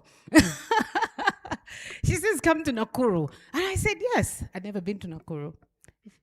This was my first time. And then she told me, oh, you can stay overnight, you know. And because I didn't know anything about Nakuru, I thought it was a village in the middle of nowhere. I said, no, nitarudi. After the meeting, I'll just go quickly back to Nairobi. And then I said, wait a minute, let me Google this place. And first, I Googled the Encore. And I said, Kezi, I will stay the night. I will stay the night. The Encore is anchoring it. And then I looked around. I started digging around about Nakuru. I know about Lake Nakuru and the flamingos. That's it. And I thought, wow, this is a mice gem. What am I doing not going there? What am I doing not staying overnight? What am I doing not using this opportunity to really explore what Nakuru has to offer, especially in my capacity as ICA Africa Chair? It's in my interest to know all about destinations and to talk to you about how you can leverage your destinations to win more business meetings. And so with that, thank you so much, Jeff, and your entire team, James. Asanteni sana for your hospitality, beautiful property. And thank you so much. My brother, who looks like, we know who he looks like. Who does he look like? You know, when I was talking to him, I had to do a double take. Excuse me, what are you? Mheshimiwa, mkuu wa rais wa mkuu wa nchi. I was like, okay. Thank you so much. Beautiful Nakuru. I look forward to exploring more about it. But yeah, so I'm the ICA chair for Africa.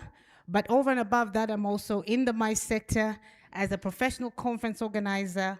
And my firm is SRC Agency. We're based in Tanzania, Rwanda, and Pan-African, the rest of the African continent. Now, before I start my presentation, I want to tap into something that Kezi said earlier, that these numbers that Betty shared and the numbers that Kezi shared, if they don't move you into some kind of action, then there's a problem. It is information such as this that moved me about 12 years ago. Yes, only 12 years ago. This was in 2000. Wow, no, it's less than 12, 9 years ago. In 2017, I was sitting in a funeral in Tanzania. It was a funeral. And someone who sat next to me told me, Doris, you're an event organizer. Have you heard about mice? And I thought, yeah, I've heard about mice, those horrible rodents who disturb in the house. I know about those. And she said, no, no, no. I'm not talking about mice, the rodents. I'm talking about mice, the industry. Do you know about that? And I didn't. And she gave me numbers. And she gave me a picture of what it is all about. And from that moment, something moved in my mind. Information that was given to me in the most unnatural of circumstances, but that information moved me to tap into this mice industry, to tell myself that this $1 trillion industry that we're not tapping into, little old me can do something about it. And this is how I entered the mice industry. You may be sitting in here wondering, this has really nothing to do with me because your boss told you to come, right? Because it was just, just go there and have a nice lunch at the Encore. No. If you are here, you're very much part of an ecosystem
They buy meaningful delegate experiences. They buy destinations that help them to achieve their mission. So let me put it another way. If you were organizing a World Congress on Sustainable Agriculture, would you choose a destination because it is a beautiful ballroom? Absolutely not. You choose a destination where delegates can research institutions, they can meet innovators, they can tour farms, and they can experience best practices firsthand. So the destination itself becomes an experience. So even as we're thinking about Nakuru, and I can tell you, you have great potential, Nakuru, to really play big in the association industry with what you have and what you're building, okay? So winning in itself, as I said earlier, it requires an ecosystem. So because no destination can win international meetings on their own. And the ecosystem we're talking about here, number one, is government. What are your policies? What is your leadership like? Do they have an understanding of the importance of business events? What is your investment landscape like? Then we have industry, hotels, like the Uncle we have here. Happy to see that the Uncle is ready, willing, and able to support a winning bid. Your PCOs, like Kezi and every other PCO in the country or within the region, they're part of your ecosystem. Organizations such as ICA, we're here to help you with the knowledge, to help you with the connections, to help you with the capability to help you win these events. And then, of course, there's academia. Academia, research, and innovation ambassadors, they give you the numbers. What was that? Okay. It's okay. Thank you. Yeah.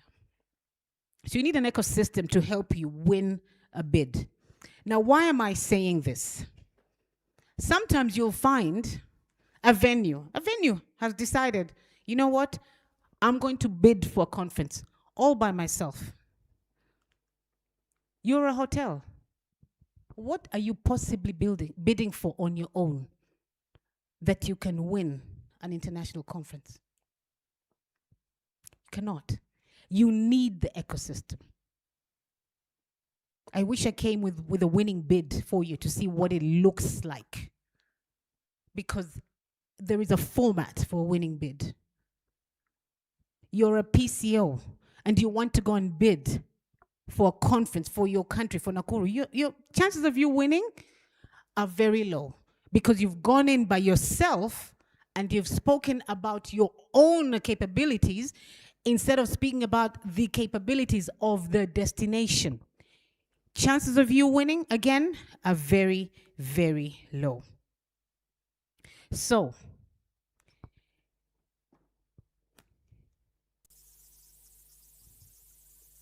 which brings me to ICA. ICA stands for the International Congress and Conference Association. It's a global association, but it has chapters in every continent. There is an African chapter, and that is the chapter that I chair. And our mandate is to help our members, and ICA members are vast. Primarily, they are associations that bring conferences to destinations. But ICA members are also venues. ICA members are also tourism board.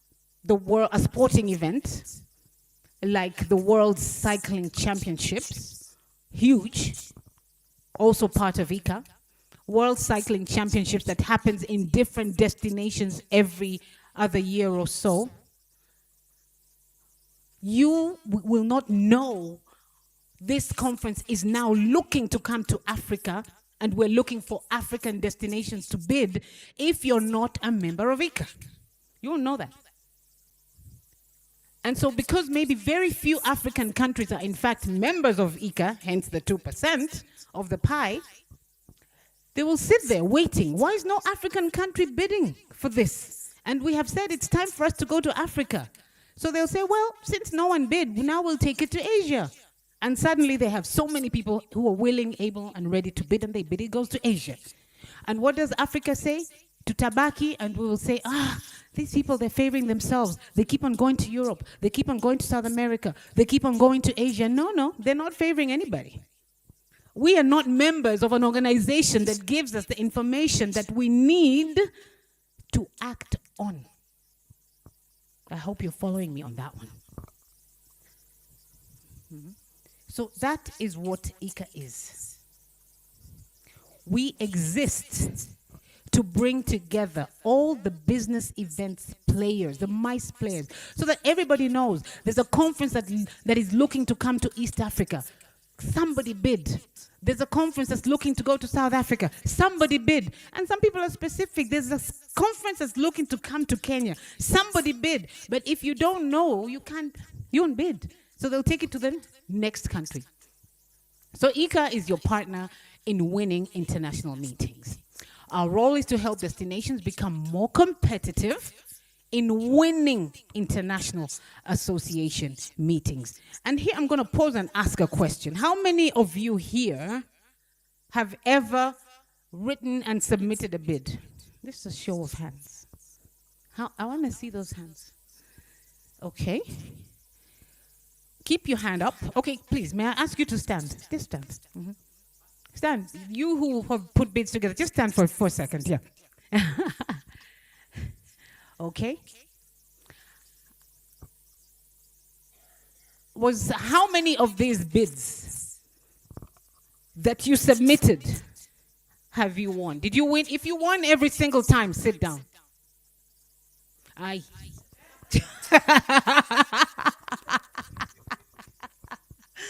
If you won every single time, sit down.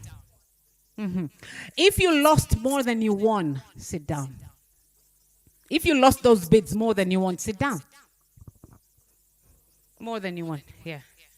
If you lost more bids than you won. Do you understand? Yeah.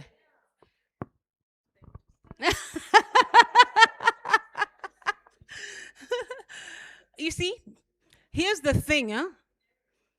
Here's the thing. Here are the statistics. For every 100 bids that you write, you'll probably win 2. And that's for every 100. Let me bring it real. For every 100 bids you write, you will probably win 1. So imagine if you're only writing 2 bids a year. Moja kwa moja, statistically, you're not going to win any bids. And your destination will continue to lag behind. So what does this mean? It means you need to perfect the art of writing winning bids. And the successful destinations, I'm not here to mention any destination, but the successful destinations that win bids, and you see that on their calendars, they have conferences every week. It's because every hour they're churning out bids. Like a ping pong ball. Pa, pa, pa, pa, pa. Every hour they're churning out bids. They have a system of writing these bids. They have a system of researching where are these conferences and where do we stand a chance of winning. They have a system of following up. They have a system. They're churning out bids every hour. You're churning out one bid a year. You're not going to be successful. Which is why it is important for us as destinations, as Destination Nakuru, Destination Kenya, to perfect the art of writing bids. It is what it is.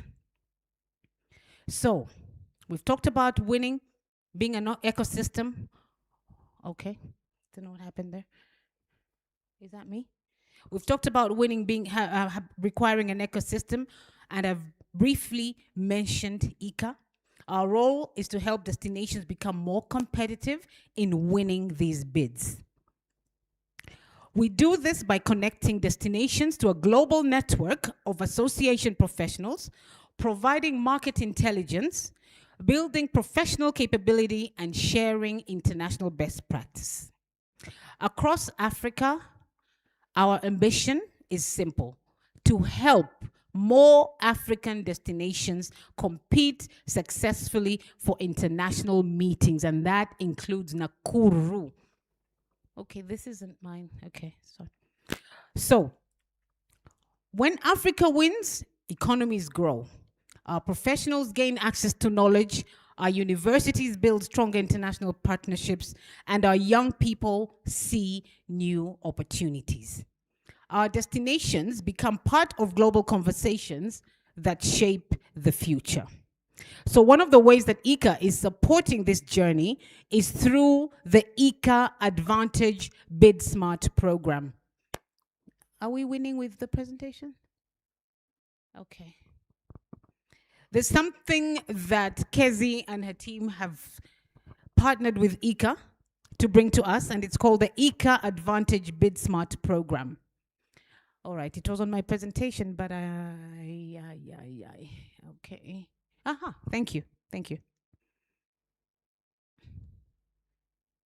Yeah. The ICA Advantage Smart Bid Program and Smart Bid Workshop. This is a workshop that will begin to start teaching us all how to position our destinations and write compelling and winning bids. So it is a workshop or a masterclass that equips destinations with the practical skills needed to identify opportunities. Remember, I said you need to know how to identify the opportunities. You need to know how to build compelling bids. And then you need to know how to mobilize local ambassadors and compete more effectively on the international stage. So this workshop is not just about writing better bids. It is about building long-term bidding capability. So that is what the ICA Advantage Smart Bid Workshop is. What is it? A capacity building workshop that will equip destinations like Nakuru, any other destination, with practical strategies and tools to identify those opportunities. When is it being held? It's going to be held ahead of the Africa MICE Summit on the 30th of September. So if you're going to be joining us at the Africa MICE Summit, and if you won't, I will have to ask, utakuwa unafanya nini? Please, Mombasa, let's all meet there on the 1st and 2nd of October. But ahead of that, we have the ICA Advantage Smart Bid Workshop in Mombasa. And who is it for? If you're a convention bureau, okay, there are no convention bureaus in Kenya, so that doesn't apply to Kenya. But tourism authorities, industry partners, basically anyone and everyone in here, this is for you. Okay, so what should we expect? Expert-led sessions, practical tools, peer learning, and hands-on support. If you attend this workshop, you will leave knowing and understanding exactly what it takes to write and create that winning bid. So, ladies and gentlemen, please be part of the global meetings industry.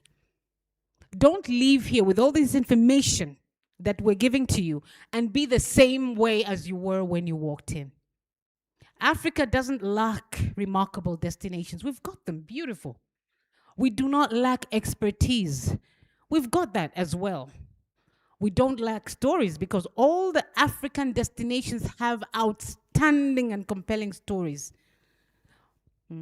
What we lack is the confidence to position ourselves strategically in the global meeting marketplace. So the opportunity before us is not simply to host more meetings, it is to host the right meetings. So, as I conclude, I leave you with one final thought.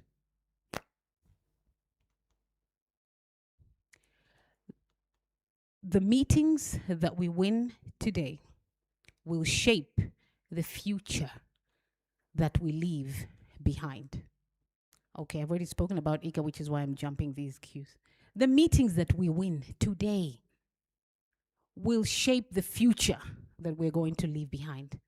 Not just for Nakuru, not just for Kenya, but for Africa. So as we leave here, let's leave knowing that we have what it takes to win these bids. But we've got to learn, we've got to come together, and we've got to decide that this is the direction that we're going to go. Thank you so much. Asanteni sana.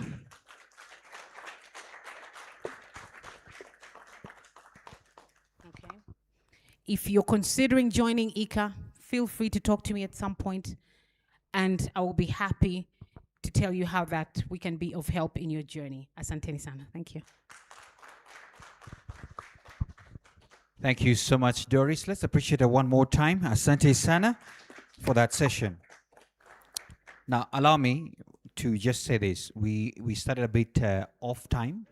So what I will do is that I've had a chat with the moderators of our quick round sessions, and they have agreed that each will be 20 minutes so that we should be done and dusted by 10 to. Is that okay, please? So just negotiating with us on that. That's why we give you a lot of tea when you're walking in. So ladies and gentlemen, may I kindly request our moderators, sorry, pressure on you. I have a clock on you. I'll just put the timer for you so that we're able to do that. However, on our Slido, feel free to ask any questions because we'll not be able to fully open it up for microphones. So feel free to type in any questions so that it makes it easy for the moderator. May I start with the first session, which is about winning business events for Destination Nakuru. And I wanted to request that we have James kindly on the stage, MICE lead at the Encore Hotel, Dan Kanmaina as well, Mwangi, Cluster General Manager, Sarova Woodlands Hotel and Spa, and of course the moderator, Havabok, co-founder, Hotel Online, to moderate that session. A round of applause to the three as they come. Please get to the stage now so that we are able to quickly have a quick round. Tech team, you could help me with this. We don't need it anymore. No more speeches today. It's getting straight. They're discussing that, you know what, I don't even need 15 minutes. I can do this in one. That's good. That's very good. Yeah. Is it too heavy on you? Go to the gym, man. Yeah. Today is your gym day. Well done. Lovely. Welcome. Gentlemen, yes, I'm going to pass the rest. Yeah, yeah.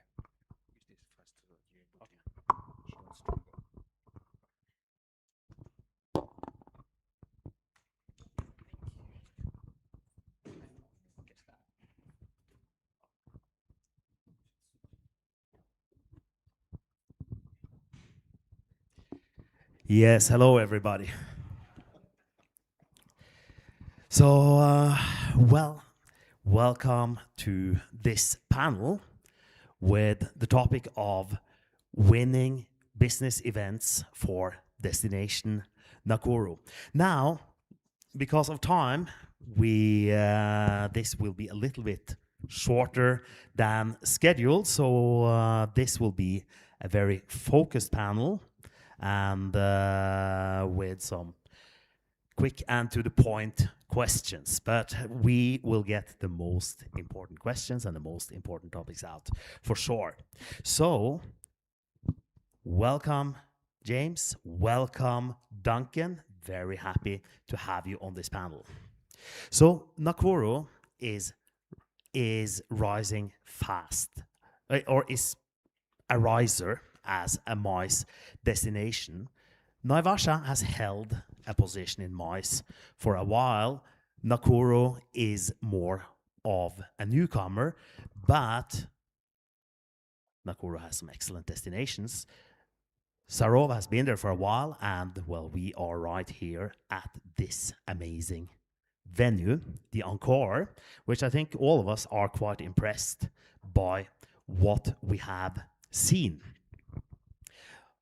Of course, now with what is happening in infrastructure, with the road, with the expansion of the highway, of course, Nakuru is going to be a lot closer to Nairobi, 1.5 hours away. Naivasha is just in the neighborhood, so that changes the settings. So Nakuru has some great venues. Nakuru has, as a destination, has a great package that is perhaps, if anything, undersold. There's Lake Nakuru, there's the Menengai crater, of course, nearby there's also Lake Naivasha, there's Mount Longonot, there's Hell's Gate, so there's no shortage of a wider package for Nakuru. So now but of course it is still something of a novelty. So I'll ask the audience here, who in this audience has at some point considered organizing a business event in Nakuru? Raise your hands. And, pardon? Who has at any point in time considered organizing a business event, convening a business event in Nakuru? And how many of you ended up actually having it in Nakuru? And for those of you where everything went 100% as expected, keep your hands up. Yeah, we have something to discuss here, clearly. So let me start by asking the panel here. So, James, how are you packaging the wider Nakuru Naivasha experience? What are your key selling points beyond, as in when you are marketing Encore and Nakuru? What are your key selling points beyond just the rooms and the conference venue? Thank you, Hava. Probably I'll start by saying collaboration is where we start. One of the things which we have done when we were setting up the property and we did our market research, we have over 135 local spots around. I don't know how many of us know even we have go-karting in this town, which is less than about 18 minutes from this hotel. We have Bahati Falls, which is here. So basically, one of the things which we are doing is not working alone. Like Jeff was saying, Sarova Woodlands is just next to us. So we cannot be able to sell ourselves individually. We have the likes of the Naivasha community, Sawela, big. You have Lake Naivasha coming in. How can we combine with the Naivasha community to be sell as one? We have the national museums. We have Hyrax Hill, which have just reopened recently. So we can no longer sell alone. So we need to be able to look at it as, when you're saying a destination, it's more of an experience. Anybody can be able to sell a conference as it is. It's a conference paper, it's a table. Those are the normal things you're able to experience. But those little bit of beautiful experiences that we're able to have and be able to combine them into one. I think that is how we've been able to look at it as we are saying the wider ecosystem and selling all as one. Thank you. Duncan, so to you, about the destination, Nakuru. So if there are two things you could improve with Nakuru as a destination to make it more competitive for MICE events, what would those two things be? Thank you very much and good afternoon, everybody. And thank you to the Africa MICE Summit, ICA, and I also take this opportunity to congratulate Encore. I am corrected now. I was just about to say Encore, but Jeff will not be the one to tell us how we shall be pronouncing it, depending on where we come from. As you've heard, we manage 8 properties in Kenya, and I am in charge of the 2 properties in Nakuru, Sarova Woodlands and Sarova Lion Hill Game Lodge. This is my 6th year in Nakuru City. I came when Nakuru was just a town municipality, and within that very year, 2021, Nakuru was converted to a city. See, the city comes with the high expectations, and one of the biggest challenges we have had, of course, was even in capacity. Sarova Group has very good trust. We have the confidence of the market for the last 52 years within East Africa. And for Sarova Woodlands, this is our next year we will be celebrating 10 years. So we have what I would call credible and trustworthy relationships. But having said that, is that we were not able in some of the events to bid and win because of the capacity. Because somebody will ask me, what is the capacity for Nakuru? I have 147 rooms at Sarova Woodlands and 67 rooms at the Sarova Lion Hill Game Lodge. So with more investment in the infrastructure, particularly equivalent property facilities like Onco, then we are able to say we have the capacity. And building ecosystem therefore says that we are going to talk about the ecosystem with the road network connectivity being improved. And I'm reliably informed this road is going to be up and running by June next year. And it would mean actually just off cuff that actually the next Madaraka Day is going to be held in Nakuru, and that road will be already working. We will be then talking about an ecosystem between Elementaita, Nakuru, and the environs. So we are not just selling the conference venue. We are saying if we have 1,000 give or take, we have one meeting space, one meeting point.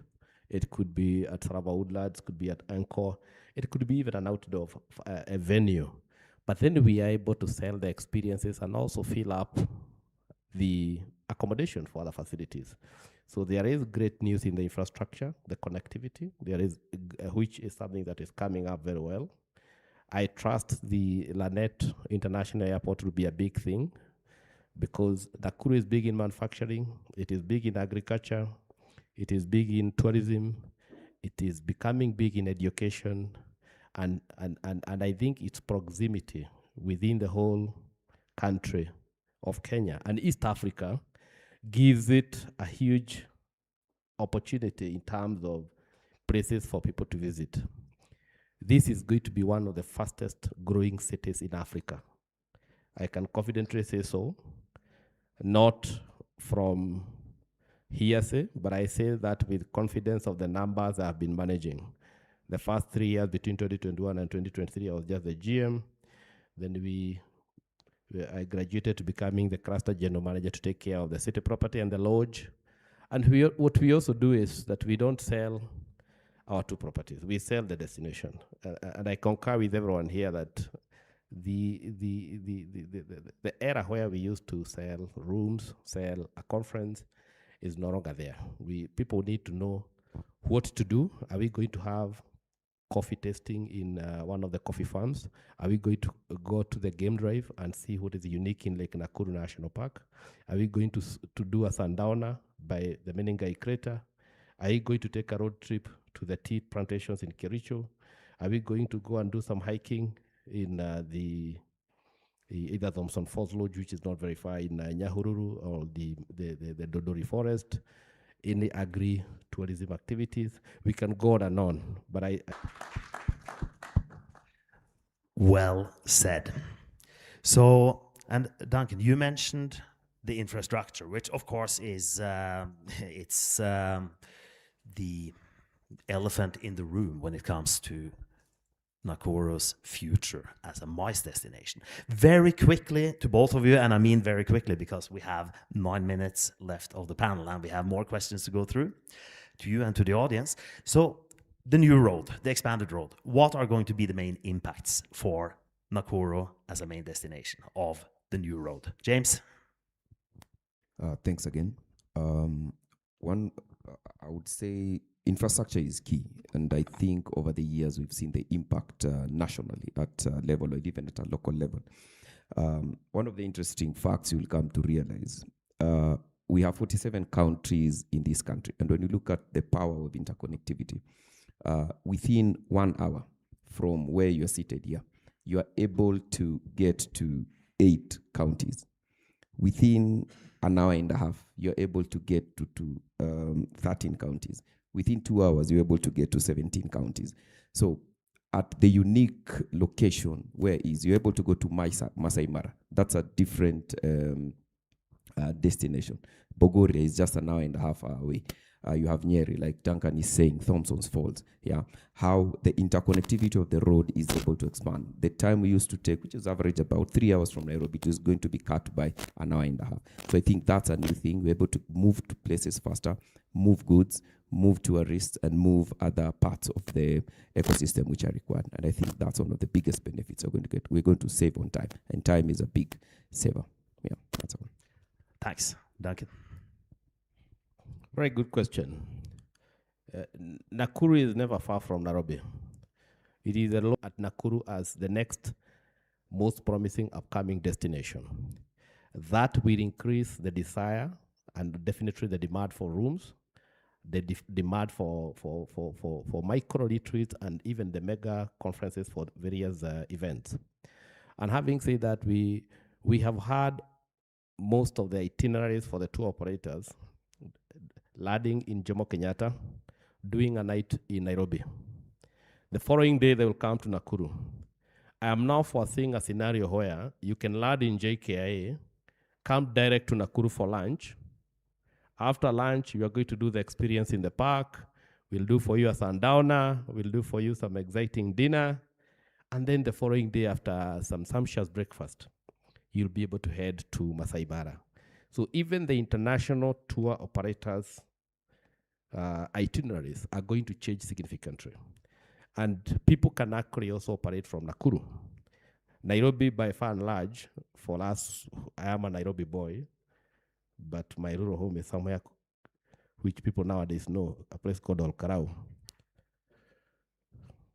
I am not talking politics. I just said where I come from. But now I'm a Nakurian, and I'm very proud to be Nakurian for the last 6 years, and I'm liking it. Looks like this is where I'm going to build my retirement home, because it has perfect weather, fresh foods, not congested, nice places to visit. I mean, there are areas to improve, but definitely we have strong capital in many areas that make it very attractive. So we have areas of tour operators that will change, business connectivity, people doing more business here, and hosting international conferences.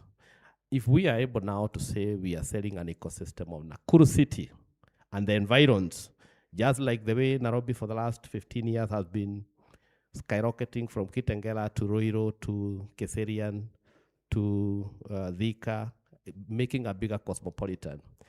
There will be a lot of stretch for Nakuru. It will grow bigger, and we will attract a lot of business and a lot of conferences, both local and international. But we definitely need to organize ourselves as guided through ICA, Africa My Summit, so that we have an ecosystem. We don't go to bid individually, we go to bid as a destination. Thank you.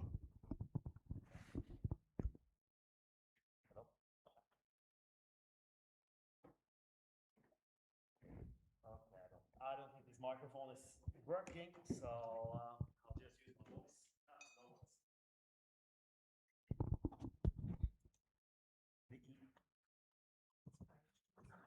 Let me just use my voice. So the ecosystem, yes, I think the ecosystem is also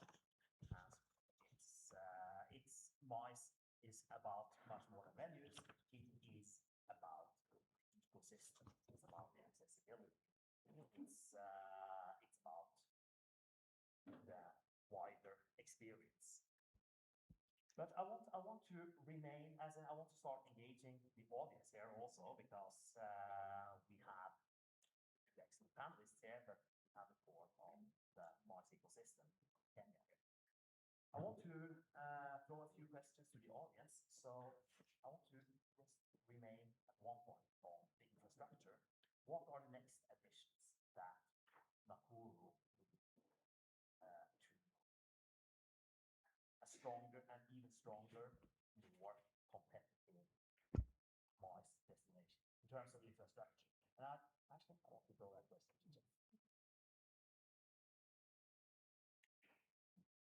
Somehow I knew you were looking at me directly. I got the feeling you were going to throw a question in my direction.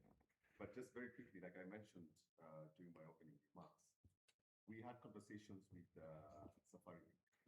And one of the conversations we're having here in Nakuru is Duncan has mentioned the Lanet Airport, International Airport, which is a work in progress. But we're also having conversations at Baruch, with a private airstrip in Baruch, short-term, low-hanging fruit type conversations where we can fly in a caravan from Wilson to Baruch.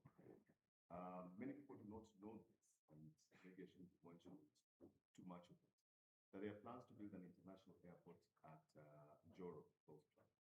Joro Golf Club has an airstrip, but there are plans to build an international airport there. I've seen the plans with a big terminal and so on. So as much as we are talking about as much as we're talking about road transport infrastructure, there is also the air transport infrastructure that's already in place. So we've been talking to small airlines, aviations like SafariLink, and we know that that's going to be a game changer coming in this direction.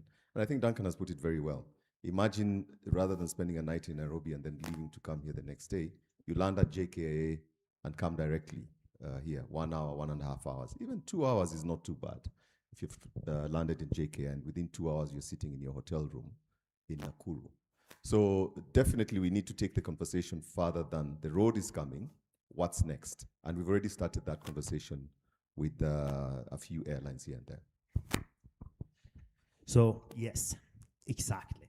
Now the road. Position, the key features of our destination. But buyers return because of the experience, the human connection, the human service, customer service, I think is core. That even as we develop infrastructure, and infrastructure is not just brick and mortar, it is also human capital. So training our teams, understanding the mechanics of how do we host meetings, dealing with our technical issues. We are on soft opening, so here today, but just enhancing our software to make sure that we remain attractive. Well, of course, the people, as in it's all about ecosystems, and at the core of every ecosystem is the people. And it's the people that drives an ecosystem, and it's the people who eventually determine whether a MICE destination is going to succeed or fail. Well, thanks, Kezi, for answering that question. And well, unfortunately, this has been a quite quick panel because we are running out of time, and it's out of respect for all of you who are here so that we don't keep you longer than scheduled. So with that remark, I will conclude this panel session. Thank you, Duncan. Thank you, James. And thanks to the audience. And have a great day. Thank you so much. Don't leave yet. Just one picture. At least we have a second for a picture. Camera person, you can take them. Just stand. Stand. If you don't mind. Yeah, yeah. You wanted to offer something. You have an offer. I think he has an offer. Okay. What's your pattern shot? No, James wanted to start by giving a parting shot, and I'll be next.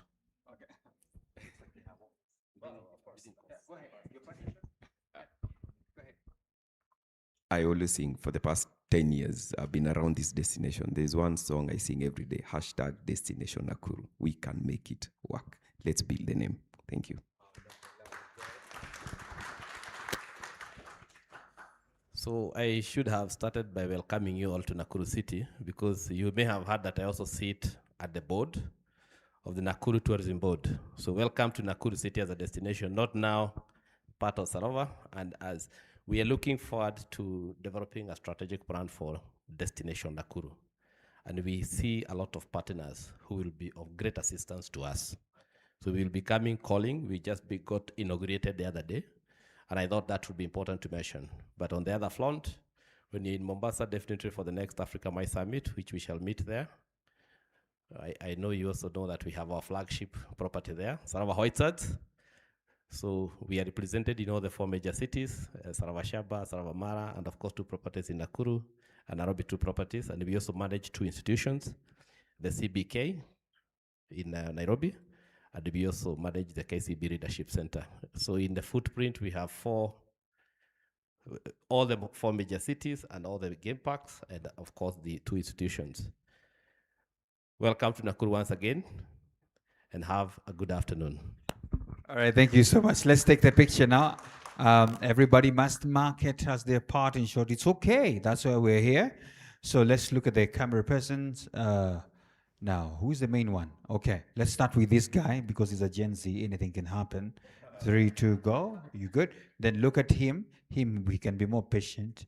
Then we have a phone. Where are you going to take them? Just checking. All right. Oh, thank you. Thank you so much. And as they take their seats, money, capital partnerships and project readiness, I want to request Barry to kindly come up stage very first. I believe you have Faith and Francis joining you. Excellent. Just welcome. Or you need that? Okay, 1 minute. Tech team, we need the podium for 1 minute. 1 minute, one very quick bit. So as Barry just opens up the session, then you will invite your panelists very fast. They can come. Panelists, come over here. I believe Faith Alube is here. Faith is a CEO and secretary to the board of the Kenya Land Alliance. Please come on stage. And then Francis Jew, as well as CEO of Venula Global. Please come on stage as well. Take the stage right there, the 2 seats, so that immediately Barry just does the opening part. We'll proceed on with the conversation. Welcome, Barry. Good afternoon, everyone. How are we doing? So we've been talking about winning bids. We're not winning the bid for time, unfortunately. So as our previous session, we'll keep this one as short as possible as well. Now, for the people who know me, and that's probably the majority of the room, you'll know that I'm not a person to bite my tongue. And I'm very okay with bringing up difficult topics that some people do not like to talk about. Now, investment is obviously a good topic, as we like to talk about. But now let's talk about Nakuru as a county. It's not a destination that lacks rooms. From the numbers I've been given, there's over 1,500 hospitality and restaurant establishments in the county. The rooms are there. The facilities are there. But we've got 35,000 people working in those facilities. We're doing well as a county. But bed occupancy is not what it should be. I know Sarova is doing well, and some of the others are doing okay. But there's a lot of them that are running at less than 10%. Very low numbers. So we've got a very different problem in Nakuru than we have in some other destinations. So, you know, when you run 10% occupancy, a lender doesn't like that. When he sees those type of numbers in an environment, you're going to have a big problem attracting them. So the honest question for this session is not how do we attract investment into Nakuru. It's a lot sharper than that. Nakuru has the rooms, but not have the yield. So what are we doing about that? And why is that? Let's have a look into that. So, you know, MICE is big. It can fill a gap, right? But what do we need for that? So we've got a convention bureau that's being established. We're still looking for money to run that. The PPP Act from 2021 means a county project of this kind generally needs its own county assembly approval rather than a trip to Nairobi. But I think one of the big challenges that we also have is that during the 2025 US Trade Representative Report, one of the barriers of investment, there was a specific observation that leasing developed land in Nakuru is clear and established while obtaining leasehold titles are underdeveloped. And it's really difficult, and that's your space. So I had a lot of questions and things prepared, but Faith, for you, like I said, the 2025 US Trade Representative Report singled out Kenya's title deed problems as a barrier to investment. And it made a distinction I want us to take seriously. Leasing developed land here is clear and established, but obtaining leasehold title over underdeveloped land is, in their words, opaque and unreliable. So that's the exact position in Greenfield Conference Hotel project would sit in. So 2 parts. What does genuinely secure tenure look like for a project of this kind in Nakuru or in the Rift Valley? And where does the public obligation end and the private obligation begin? In land, in infrastructure, and in risk.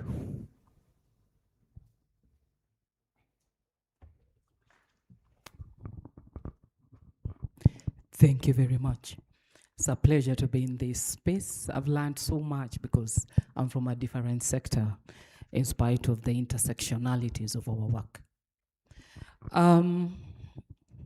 Before I answer your question, I have two things I've heard since morning which have really inspired me. The first one is that the my space looks at land according to what our constitution defines land to be. That is Article 260.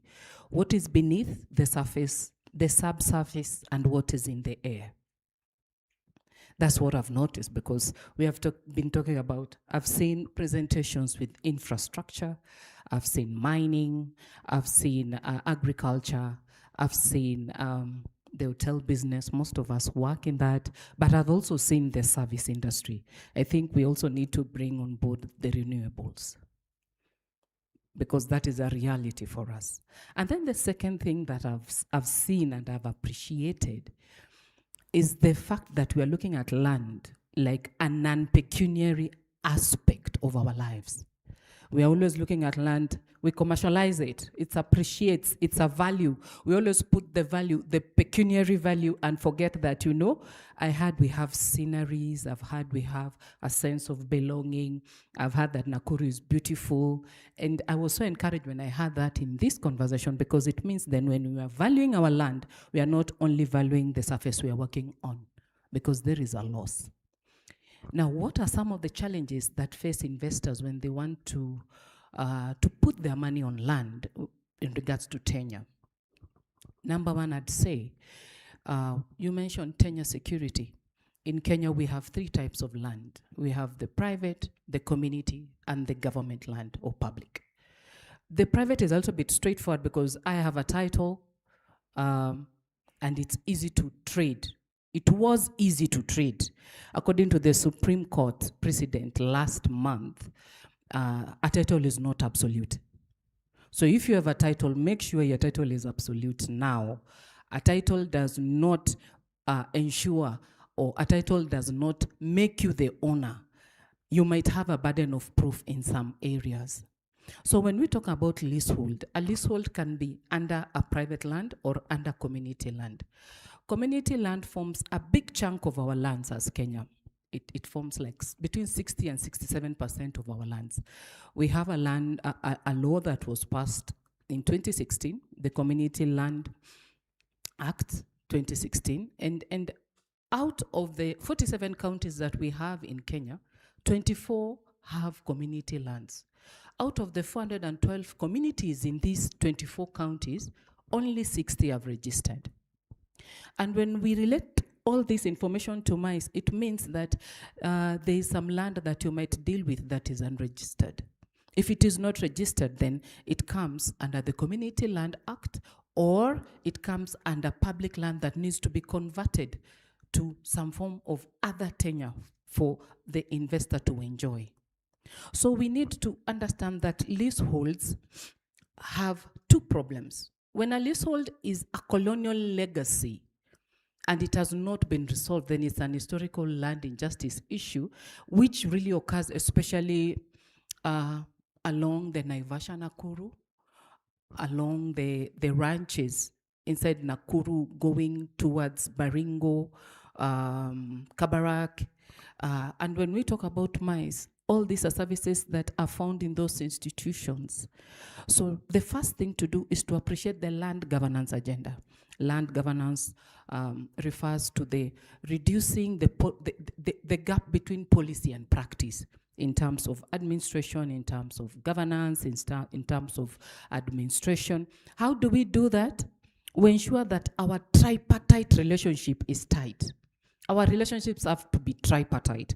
Tripartite in terms of bringing the government on board. I'm so happy the county is here, but I wish the national government was here also because land is not a devolved function. The county is a custodian and a trustee. So when we talk about tripartite, we have the government, the investor, and the community, stroke civil societies. Civil societies includes NGOs like Kenya Land Alliance, where I work, faith-based organizations, custodians of cultures, opinion shapers, all these should come into the tripartite arrangements that should be done by investments. Otherwise, one of the I can say the pillars of the tripartite can sabotage each other. With leaseholds, what I have seen sabotaging the businesses is the policy framework that are adhered to. The investor does not seek to link or to synergize their internal policies with community protocols or with government thresholds. So in the long run, the leasehold, the concession is there, but it is not public. So we have competing interest between the contract of privity and the right to information. So for leaseholds to work, I'd recommend number one, tighten your tripartite agreements. Number two, align your internal policies with government policies and community protocols. And number three, find out what works for whatever area. Tailor make your concessions. So, did you guys listen to this? It took over 5 minutes for Faith to tell us how to secure. It should have been a short 30-second answer to say, don't worry about it. Your land is secure. Come and invest. An international investor having to listen to this whole conversation about why this, do that, it scares them, right? We need to find a way to make it simpler. I'll let you finish because luckily we lost one panelist, and the length of your answer shows the challenge that we've got on that aspect. That's true, because Nakuru suffers from historical land injustices. That is the problem. It's a colonial legacy. So they have to get it right. Otherwise, there are challenges with tenure security. So thank you for your long answer, because your long answer allowed us to shorten this session by highlighting the big challenge we have here. So Francis, let's get through to you. So like we said, there's a lot of gaps in things that happen, and these conversations get killed because of that. There's a big difference between a good idea and an investable project. It's one of my key things I like to speak about. But today it's your turn. So from your experience, what is actually missing from the MICE and hospitality propositions coming out of this region? And what would you require as a promoter to put in front of you before you would even take a second meeting with them? What is important to you? What are the missing parts? What should people consider? Thank you, Bali. My name is Francis Njue, in tourism technology, and it's good to speak from this side of the technology part, because most of these gaps can be identified by technically what is missing. And what is missing is data. As an investor, I need to know destination Nakuru, within a click of a button, where is the demand for this particular investment to be done. I must see the demand, and that demand comes with data. I need to be able to see that. Before I do the next meeting with the prospect, I would be looking at, is this product viable? And I believe, for example, for the on-call, just for the purposes of making sure that I mention on-call correctly in front of everyone, I hope I did, is that they had to do a lot of research and see the projections and see is it a viable destination to invest in. So gaps in terms of data is where it's missing, because currently, I believe if you really need to get data for Nakuru, for example, you have to really dig a lot. You have to call a number of people, even just by knowing what is the capacity. If, for example, ICA wants to know what's the capacity of Nakuru, they have to really dig around, send emails, call people, and probably they end up getting the wrong information. And that is the missing gap that I see, and I believe from the technology side that can be able to be fixed. Perfect. Where's Cynthia from Can Invest? Where are you? You still around?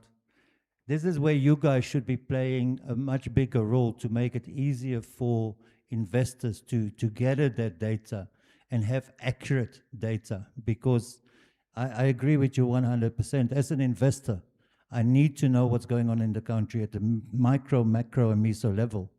And if that information is not there or very hard to find, I'll go somewhere else in Africa for that matter, where that information is well coordinated and available. So definitely something to look at, and there's opportunities with people in the room to work on that.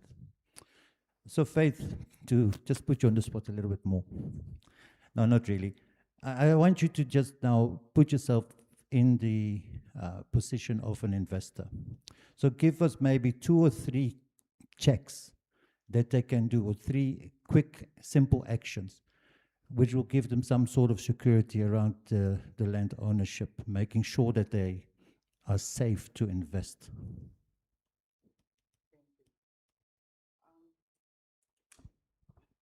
I'd already set the background. So after you understand that there are issues with the land in Nakuru, the first one is to do due diligence. The duty of due diligence is on the buyer and not the seller. It's not the duty of the seller to sell to you good land. It is your duty as a buyer to make sure good title is being passed to you. So how do you do due diligence? You check, number one, you follow all the process of buying land. If you're a foreigner in Kenya, you cannot hold a title. You can hold a lease and consider the local content bit, which is 30%. So when you're entering into a lease, first of all, ensure that your local content 30% is in place, so that you've adhered to the leasehold threshold. That is number one. Number two, ensure that the land, if there was any conversion, the conversion has been gazetted. You get that at times some piece of land was government land, then at some point it was grabbed, then it has 4 or 5 more buyers, and conversion was not done. So ensure that the conversion was done. How do you do that? You go to the registry in Nairobi, the head office. I know the county has their own registry, but the green cards tend to be more secure in Nairobi. So you make sure that that land, how was it converted from the original owner? Because Nakuru was white settler farms. So there had to be a conversion from this white settler to the government or to a private owner. I see that quite a lot when I go to court and an investor cannot prove that conversion took place. So they are losing their property rights, not because they have not paid or they did not buy it in good faith on market value, but because conversion was not done well. That's the second one. And the third one, if the business involves dealing with communities, do it consistently, continually, persistently. Let it not be engineered. Because most of the time, when the community, remember the tripartite relationship, when the community is not engaged, then they, at some point, sabotage your business. Did we guys hear that language about green cards are more secure in Nairobi? An investor in Nakuru doesn't want to hear that there's an issue with security. Yeah. Right? So those are all important little things that we need to consider. Almost out of time, Francis, very quickly for you. So if this room, as a local from the Nakuru County, if this room had to leave with something, right, in terms of the Nakuru project readiness, as a checklist maybe, what should a promoter of a project, what should they satisfy before approaching investors, and what are the 5 non-negotiable items that should be on that list? Thank you so much. I think the first thing I need to check even before as an investor is to see whether there is the human capacity to handle what I am building. Because if I build a big convention center here and I don't have the people to work there, then it doesn't make the economic sense for me. The other thing, of course, is checking on the land issue. If I have to buy and build something, then I need to really be very keen on land where I'm putting my money. And then personally, having engaged in Nakuru, I'm a Nakuru person. So I would look at it also from the support I would get from the government side. Will I get support from this side? And then connectivity, which is now working pretty well, especially with the road coming, and hopefully also the airport that hopefully it comes through. Then that changes everything. Then lastly is to also see whether it's the market that you really want to go to. Because as an investor, I need to know exactly, do I want to go to mice or do I want to go to the mice ecosystem? Which part of it am I going to invest in? Is it just a pure convention center or is it accommodation? For example, you see in a place like Nakuru, we have technically enough rooms to handle close to even 5,000 delegates at once, even 10,000. But the question is, if I build a convention center, will the ecosystem around me support? If I build a hotel, will that support us in terms of accommodation? And it's not just about convention and accommodation as well. I'm looking at, as an investor, I'm looking at the entire ecosystem. Education. Can I invest in education and equip people to handle the mice industry in Nakuru? Yeah. Thank you, Francis. I know we're already out of time, but I'm going to steal 2 or 3 minutes to just engage the audience a little bit so we don't have a boring panel here. So any investors or financiers in the room? Anyone? Problem. Right? Those we need here. We need to work on that. County leadership or public agency? I know we have. So, thank you. I'm going to ask you if we can get a microphone to her, please. So tell us what your agency can commit to and what would be outside of your control, but is maybe part of what we've discussed.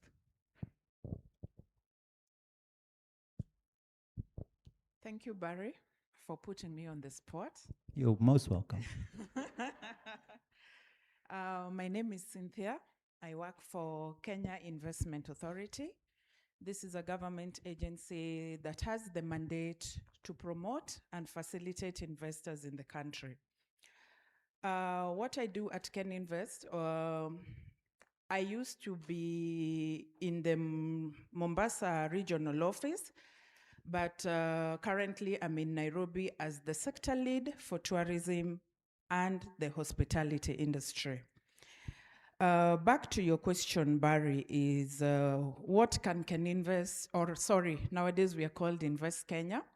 What can Invest Kenya commit to in as much as we are a government agency, but we deal mostly with the private sector because our clients are the investors as you have ably defined them. And so our outlook, in as much as we are government, we try to be very private sector oriented. And so we are caught in the middle whereby we understand the government red tapes and the bureaucracies. And to be specific, as an institution, we are not a regulator. We are a facilitator. Meaning, even if you want whatever licenses you need, the policies and everything, we are not the ones who, at the end of the day, determines or qualifies these licenses and the policies that are necessary to an investor. And therefore, we are left in the middle ground whereby we have to continuously ensure that the investment environment is very conducive for the investor. Yet we don't have the powers to we don't have control over them. For instance, you're building a hotel. You'll need NEMA certifications, NEMA licenses. You're registering into the country. You will need KRA PIN certificate. You'll need all those licenses and documents. But at the end of the day, they really do not lie on our desk. Let's even take the work permits, for instance. We say that we Sensitive facilitate. topic. I knew you were going there. Let's take the work permits, for instance. Investors are complaining, and it's rightfully so. It is taking too long. The systems are always down. It is now very costly. And from our viewpoint as Invest Kenya, we understand them. But you see, it is beyond our mandate. We can't really do so much. So when it comes to the regulatory and the policies and etc., it is really not within our purview. But what is within our purview is now whereby we advise the government through our policy and advocacy channels. We engage with the investors through so many activities that we carry out, be it aftercare, be it site visits, be it investor roundtables that we organize. We even had an investment conference in March. So some of these issues are highlighted. We also took a turn whereby we decided to go sector focus. So that means we have a dedicated team ensuring and looking into the sector very specifically. And so some of these issues that are being brought out here are things that we are aware of, and we have internal mechanisms that we are undertaking and ensuring that we mitigate some of the effects. Right. Because we know there's an aspect of cost to it. An investor, the more they cannot carry out their investments on time, even just a startup, there's an aspect of cost that comes as a result of time and running around, getting licenses, and the general government bureaucracy. Right. Sorry, I'm going to cut you short, Cynthia. Yes. Because of time. No. But thank you for, when I asked this question, I was looking at you, and thank you for picking it up. I've got my targets when I ask questions, so thank you for picking that. Instead of having a long wrap-up of the session, I will put in a bit with Cassie right now for more time for these type of topics that are important. Sorry? No, not for today, for the first and the second, for the Africa My Summit. We need time to have proper discussions around and action points. How can we, instead of just having another conversation, how can we action items and put things into action rather than just talking about it? Let's see how we can put that together. Let's see how we can create those actions plans and be in control of executing them. We know with public sector government, it will be a long process. Let's see how, as private sector, we can move things forward a lot faster. So I'm bidding for time for then. I hope you will all be there on the 1st and 2nd of October in Mombasa. Thank you, Faith. Thank you, Francis, for being here with us and keeping it as short as possible. Sorry, MC.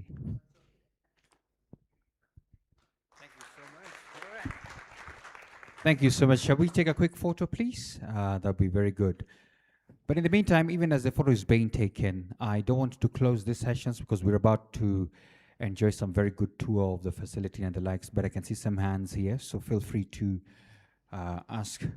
But please make sure you do it within 30 seconds of your time. Thank you, panelists.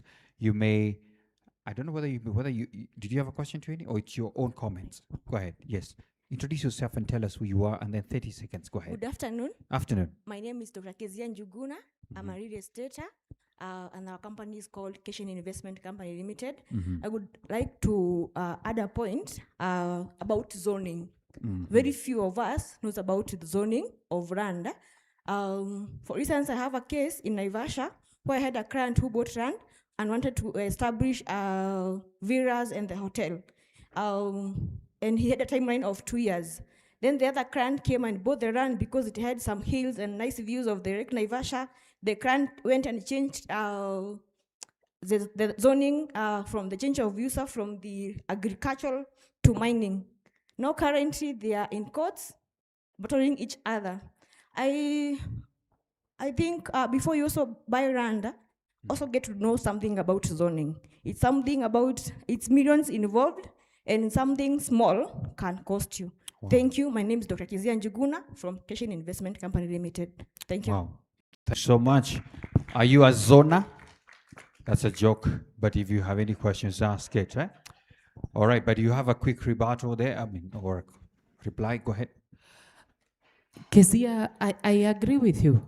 There isn't, there's an act that was passed in 2019 around physical planning, and it has an aspect of spatial planning, which every county, almost every county now is doing. So when we talk about, you might get an investor, when they were investing back then, the land that they were using or they were investing in had a different land use. Now with the special planning, the land use changes. I've seen this in counties where the urban areas were expanded due to revenue issues. So a land that the investor took when it was community land and is done as leases and everything, it becomes now under urban tenure. Okay. So it's important for us to look at the zoning, but also it's very important for us to look at the spatial planning. The spatial planning also is tied to the mutation maps. We should be interested in the mutation maps, especially in Nakuru and Naivasha, because of the aspect that I spoke about. Okay. The beneath, the subsurface, and the surface.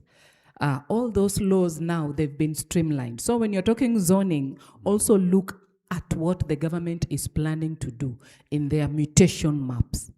Thank you. All right, I love that. I love it. Kezi, you seem to want to understand mutation? No, Go ahead. I don't want to. There were days when I was in courtroom practice, I'm staying away from mutation and focusing on mice. You know, when we began this series of roundtables, we take an initiative with an end goal in mind. And the desire was that we would be able to generate certain outcomes. For the investor roundtables, what we desired is that we have an investor guideline for the mice sector. Because can you imagine how complex this conversation sounds? At the Africa Mice Summit, we anticipate delegates from over 20 countries. You imagine if we start this as a destination, investors freak out. You know, because they begin to see the complexities of investing in that destination. So what our desired outcome has been a mice investor guide for this destination. If any of you came to the Africa Mice Summit last year, we commissioned and launched the Africa Mice Investment Framework. So we had taken time with a research agency based out of Johannesburg to study several destinations on the continent to sort of develop a framework for investment. Because there's a lot of interest in investing in the destination. The numbers we're talking about here, the opportunity we are unpacking around the AFCFTA, we are not the only ones who see that opportunity. Global investors are beginning to see that opportunity. But we need a reference point as a destination. So I just wanted to stand and say we do have a segment on the 1st of October, actually, that is the Africa Mice Investor, this roundtable, now at a continental scale. And it would be really nice as a destination if we took time to put our house in order. So that then, because the Africa Mice Summit is supposed to be a deal signing environment where you sign deals, not come and unpack our confusion. Isn't it? Yeah. Yeah. Thank you so much. So see you in Mombasa, especially the one who feels like they need to close on some deals. Have I locked anybody else who had something burning inside apart from hunger? Just checking. All right. Yes, go ahead. I'm a bit disappointed in Barry as a moderator. I'm right in front of you, Barry. Right No, here. he's talking Same here, table. yes. I'm a bit disappointed in you because as an investor yourself, I would have hoped that you'd be giving Cynthia the example of Uganda. And I know you've got several investments in Uganda. So this is how it works in Uganda. And now I've removed my Kenyan hat and wearing my Ugandan hat. There is one physical office, one office in Kampala, one office, physical office, that has all the agencies in the same office. Okay, it has the lands, it has immigration for work permits, it has URA, the Revenue Authority. Everything or everyone or every bureaucrat that you need as an investor to invest in Uganda sits in the same office in Kampala. One office. You walk in, you walk out with everything in one file. Am I right, Barry?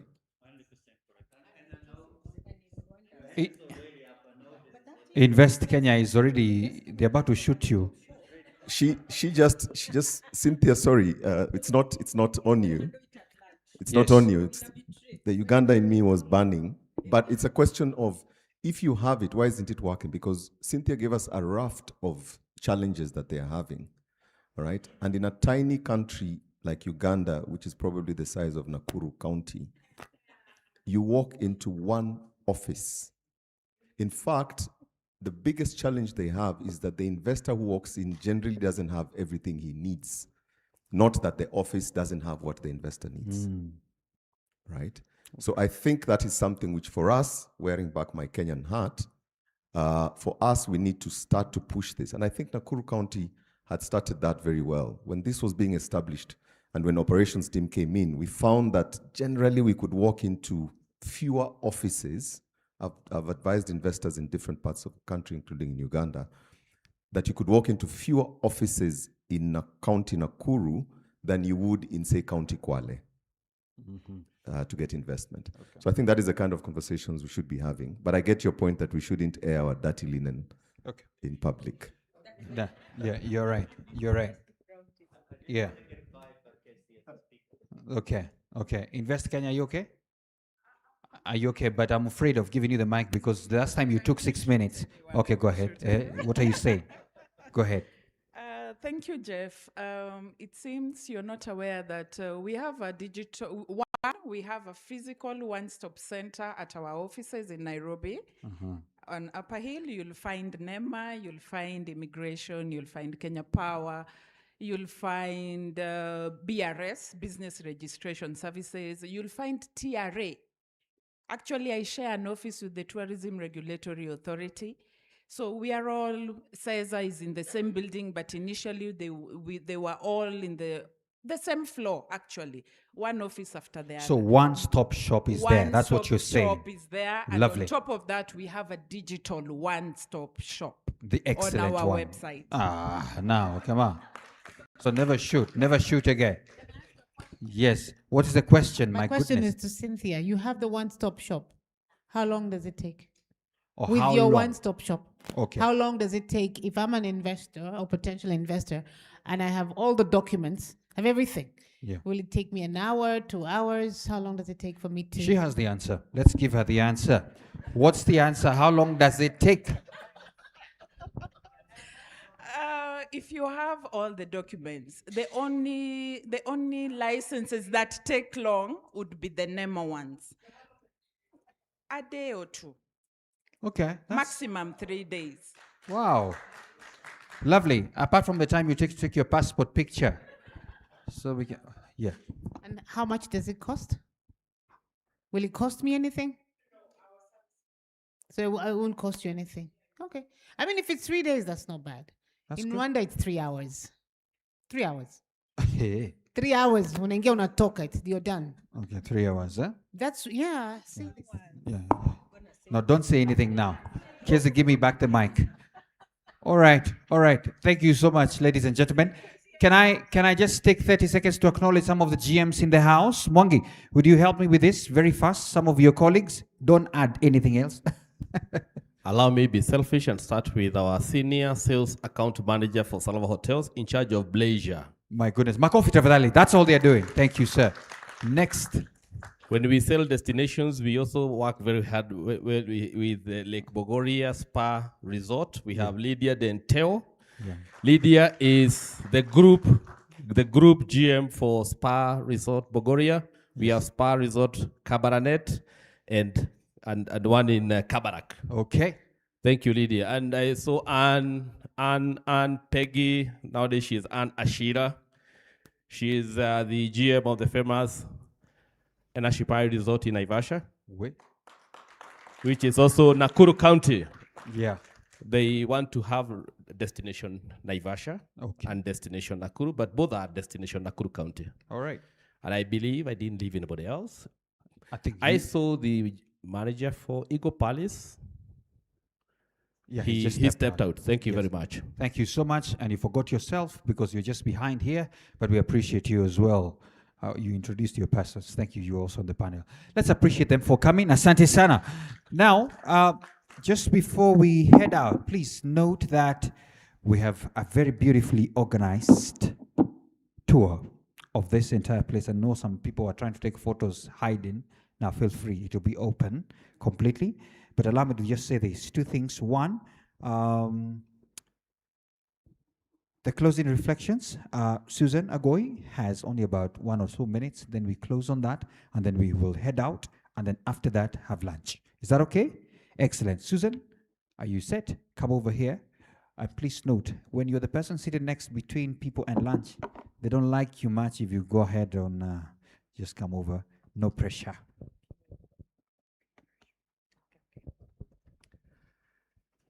I know mine has said they make it very short, but allow me to acknowledge that from this angle of depression, you're all looking good. I don't know if it's God's doing or it's the Encore Hotel, but Encore Hotel. Encore. Okay, okay. With time, we'll get it. With time, we'll get it. So I just want us to take a moment to give them a round of applause. They've done a beautiful work. They are definitely telling us we might be new in the market, but watch this space. And we are here to support you all the way. Allow me to stand on the protocol already established and also to borrow from the insights of the speakers that preceded me. It's been insightful segments. And my session is just to reflect on the road to the Africa Mice Summit. Of course, they say, okay, thank you. They say that communication professionals are storytellers. I'm not here to beat the allegations. In fact, I'm riding on that so that I make it short and convincing, so that at least I remain in the good books of Maina.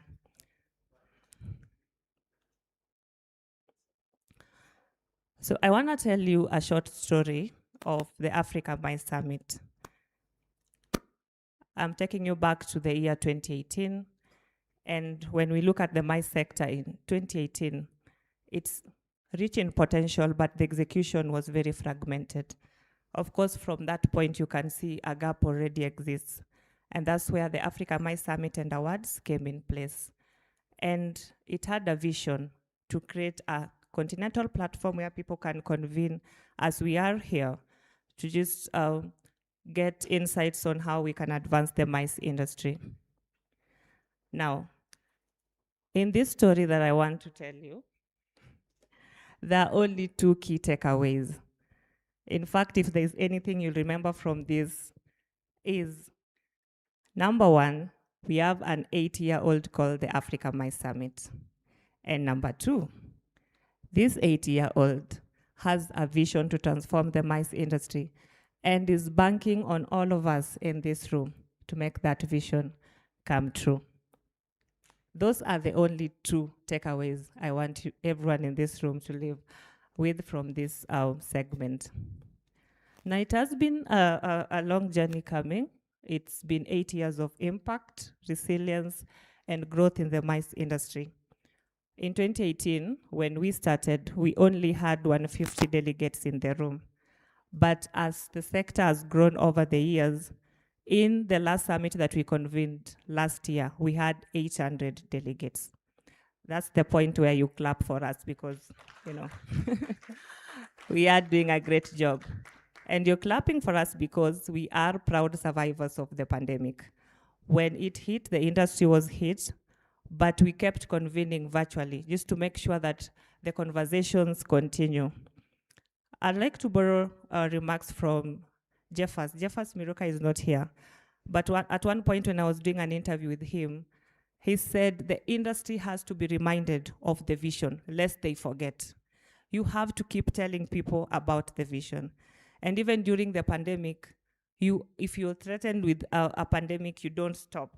And that's how we continued convening until the in-person convening that we came back in 2025, and it had the highest number.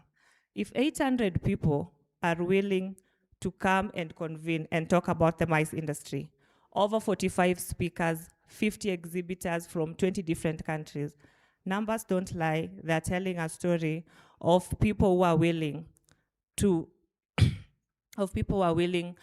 come together and advance the mice industry. Now, the speakers before me, I have my CEO and Doris from ICA. They talked about the numbers of the mice industry at a glance. If you look at them from the global perspective, they look good. We are talking about 3.06 projected global mice market by 2034. We are talking about $42.26 billion Middle East and Africa mice invest. But when you narrow it down to the African continent, that's where the rain starts beating us. But we are definitely on this road, even if it gets bumpy. We do not stop until we get to the destination. And the destination is to make sure that the Africa Mice Summit is doing better. 2% is not something to be proud of. So I want us to commit at a personal level to at least add a zero behind that too. Isn't that possible? It is. And I know when we convene for forums like this, we always come out with general commitments. But I want to challenge each one and every one of us. Look deep down in the various sectors that you are in. What is the problem? Identify a problem and be the change that you want to see in the mice industry. For instance, I am a communication professional, yeah? And I tell the mice stories. And over time, I have identified a gap that the mice stories are not told in a way that the industry is well informed about what is happening. If you can't tell the story of an event in a way that someone wouldn't be asking questions, then the story is not well told. In most cases, it just focuses on the 3 W's. And if you're lucky, maybe the H will be there. Is an event happened, this date, these people attended, and then that's it. But there's so many stories that can be told about the mice industry. So I've taken a personal initiative to make sure that I'm telling the mice story in a way that stakeholders can make informed decisions. And I just want to pass the mantle to you. In the various segments that you are in, identify a problem and be the change. When we do that and convene as a group, it then becomes 100 or 1,000 efforts that are driving the mice industry forward. Of course, the mice industry has economic impact in various segments. If you're talking about 24.2 million jobs supported worldwide, then it's definitely a segment that we have to be more vigilant in advancing it. Well, for the Africa Mice Summit, we have an ecosystem where the conversations start even long before the event starts. Allow me, ladies and gentlemen, to introduce to you the Africa Mice Hub, which convenes the Africa Mice Summit. And at the Africa Mice Hub, we take cognizance of an ecosystem that is not just specific to business events. The mice industry is an ecosystem of different mice players. So through the Africa Mice Hub, we have different publications, we support the industry, and even have flagship events. This convening that we are having here right now is part of the initiative of the Africa Mice Hub, which convenes the Africa Mice Summit and Africa Mice Awards. We have a newsletter that goes out weekly. It's called the Mice Industry Brief. And in this newsletter, we make sure that we are telling you the news at a glance. We make sure that you are informed. We also have a digital magazine that We publish every quarterly. We publish quarterly. And we are working on the Africa Mice Intelligence Report that we are going to launch during the summit. In terms of supporting the system, we have monthly webinars, we have the Africa Mice podcast series, Mice Directory, event database, and we are soon launching the Mice Academy to make sure that the ecosystem is well informed.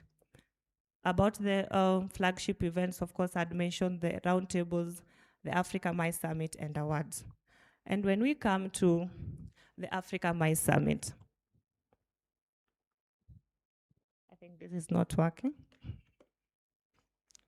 When it comes to the Africa Mice Summit, we are asking you to start long before the event begins.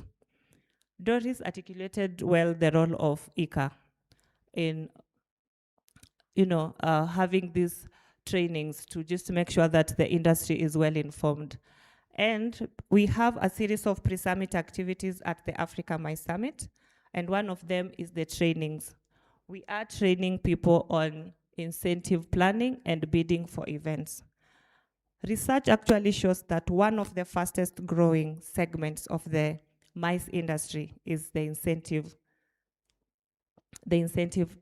travelers segment. If we are to tap into that opportunity, it means we have to have the right skills to make it a success. We are also talking about hosting international events. How then can we do that effectively if we do not have the skills in place? These two masterclasses are ideal to make, to advance the mice industry in a way that we want to see it moving forward. It will be happening from 29th to 30th of September, and there are only 50 slots. So if I were you, I will be registering right now. So you can just head on to our website and register. As also part of the pre-summit activity, we have a segment that is only focused on youths. And we're trying to build innovation and leadership. Because maybe by a show of hands, how many youths are in this forum?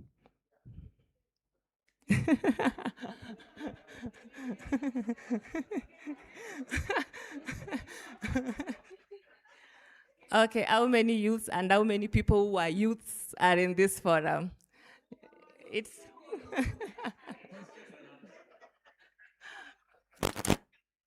okay. Then it means that over the years we have the growing need of empowering youth to make sure that they're leading in the mice industry and also taking up the innovations in the mice industry. I tell you what, this is a photo that was taken during last year's Future Leaders Forum. And I got to interact with one of the leaders, the future leader. And he had innovated a platform where you get to experience a destination in the past, in the present, and in the future using AI. Now that is the kind of innovation that can transform this industry.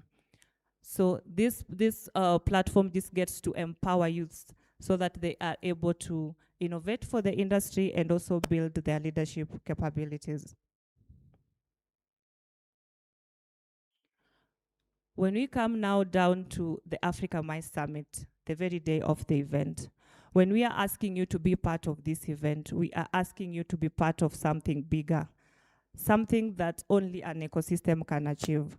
There is power in ecosystem efforts as compared to, working in units. So we are asking you to meet where influence meets insight. We are bringing the relevant people in the room from government, investors, innovators, global associations, and now the agenda moves from just being discussions and making decisions. As a delegate, you get to experience curated B2B meetings. You get to meet decision makers in the room, and where leads, partnership, destination opportunities, and measurable business come into play. We have over 60 qualified association and corporate mice buyers.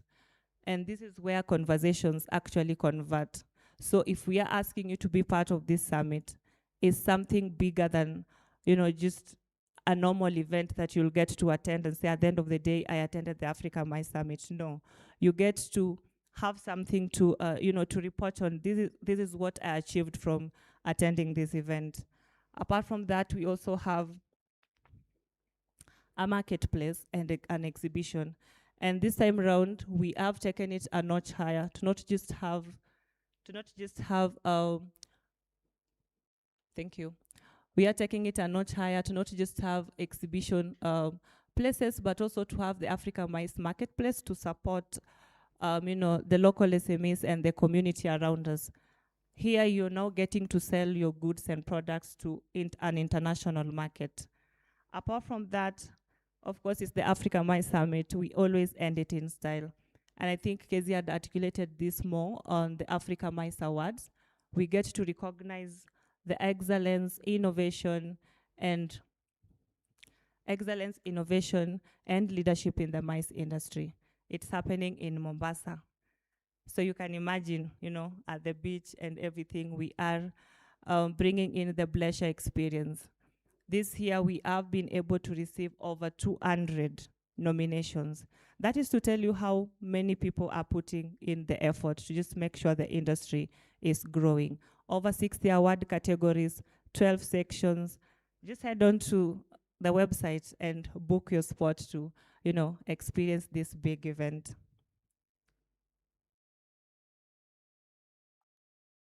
Now, when I started this, I told you there are only 2 key takeaways of this session.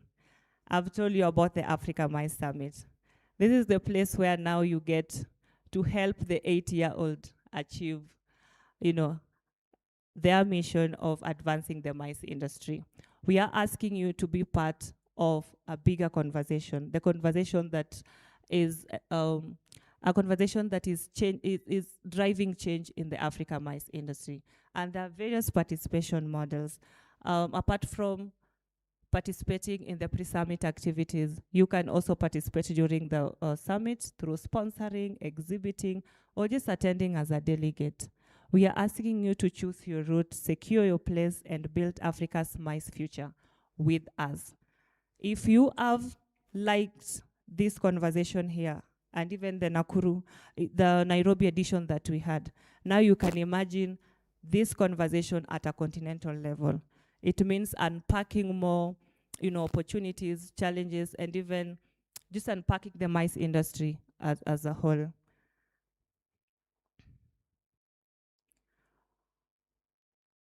During the session, I also talked about the industry, the mice intelligence report that we are planning to launch during the summit. I just want to ask you, I'll be the speaker that, allows you to use the phone. So I'll just ask you to take a few minutes to scan the QR code so that you can give us your input in regards to the mice industry. This input is what will now feed into the Africa Mice Intelligence Report 2026, and it will be launched during the Africa Mice Summit. Now, as you do that, ladies and gentlemen, a good story is remembered, but the best story is carried forward. I'm banking on all of you. Oh, it's sound. Oh, sorry. We will have it updated. Sorry for that. I'm banking on you to carry the story forward. Tell someone about this summit, even as you'll be interacting with your colleagues back in the office. As you'll be interacting with your friends, tell them about this Africa Mice Summit. And together, let's move the industry where it belongs. Remember, the goal is to add a 0 next to that too, right? Thank you so much. And I wish you all a lovely afternoon. Thank you so much, ladies and gentlemen. The youngest people in the room are here. Say hi. Good afternoon, everyone. My name is Nara Yego. I am a third-year law student at Kabarak Law School. It has been a pleasure to attend the summit. Good afternoon. My name is Mercy Cheriot. As she said, I'm also a third year student at Kabrak University. It has been a pleasure to be here and to listening to the conversation, as it also affects our industry, coming to, investment law, corporate law, and every other thing. Yeah, it has been great. I'm grateful, and it has been a wonderful time. Thank you. Those two are from another generation would understand why every Gen Z in the house must be appreciated. Now, finally, Lydia Denteo, and you had her speak. Please wave at them again, all the way from Bogoria. She's also chairs the Women in Tourism Nakuru chapter. If you are interested in getting into that as a woman entrepreneur, see her behind the tent. But this hotel doesn't have tents, so maybe see her behind the nice blocks, right? Thank you so much, ladies and gentlemen. Finally, mine is just to thank you. I have nothing else to say. Thank you so much for your time. My name is Mainacha. Give you like MC are the initials of my name, so you can save me that way. Now, finally, we have a nice tour, and because we are 9 tables, we shall divide it into 3. 1, 2, 3, 1, 2, 3 after the photo. Is that okay? I just want everybody to know the number, and I can assure you, you will ask people, what table number was I? People will still ask that. So let's do it this way, randomly. You are table number 1. Say hi. That's table number 1. You are table number 2. Say hi. So remember, your teammates, table number 2 and table number 3. All right? Excellent. Are we good? So the 3 of you will be group 1 now. Are we together? 1, 2, 3, group 1. Group 2, hi. How are you? This table has been very concentrated. I think it's because of a Nashpai feeling. Hi. 1, 2, and 3. You are now group 2. Even this one. I can imagine. You're also in a group, and you're the owner. Okay, 1, 2, 3. So for the tour, that's group number 2. And finally, the 3 tables here. The 3 tables here, you'll be the captain. All right? The captain of the group, Gen Z captain. All right? Make sure that they also group number 3. As you walk outside, you'll meet persons who have person 1, person 2, person 3. Please wave at them. They'll be waiting for you there. They'll be like group number 1, exit. Group number 2, exit. Then 3. Don't forget. Finally, all of us, please come here for a photo. Come here for a photo. But before, as you come, there's a magazine. There's a magazine on your table. It's written Bees Link. Bees Link. I would want to appreciate the man behind Bees Link. Where are you? Please, let's clap for the man behind him. I'm sure you have been looking at that. That should be Namai, right? Namai is the man. If you want to feature yourself here, make sure that you can as well enjoy. So enjoy. Are they enjoying the copies or are they buying? Oh, they're enjoying it. So enjoy that particular copy. Casey, are we good? The photo outside. Okay, not here. We are so fond of doing it. Oh, we forgot that the encore has nice grounds. So we're going to go outside for the nice photo. Yes, the last time we were at a place where there were only photo.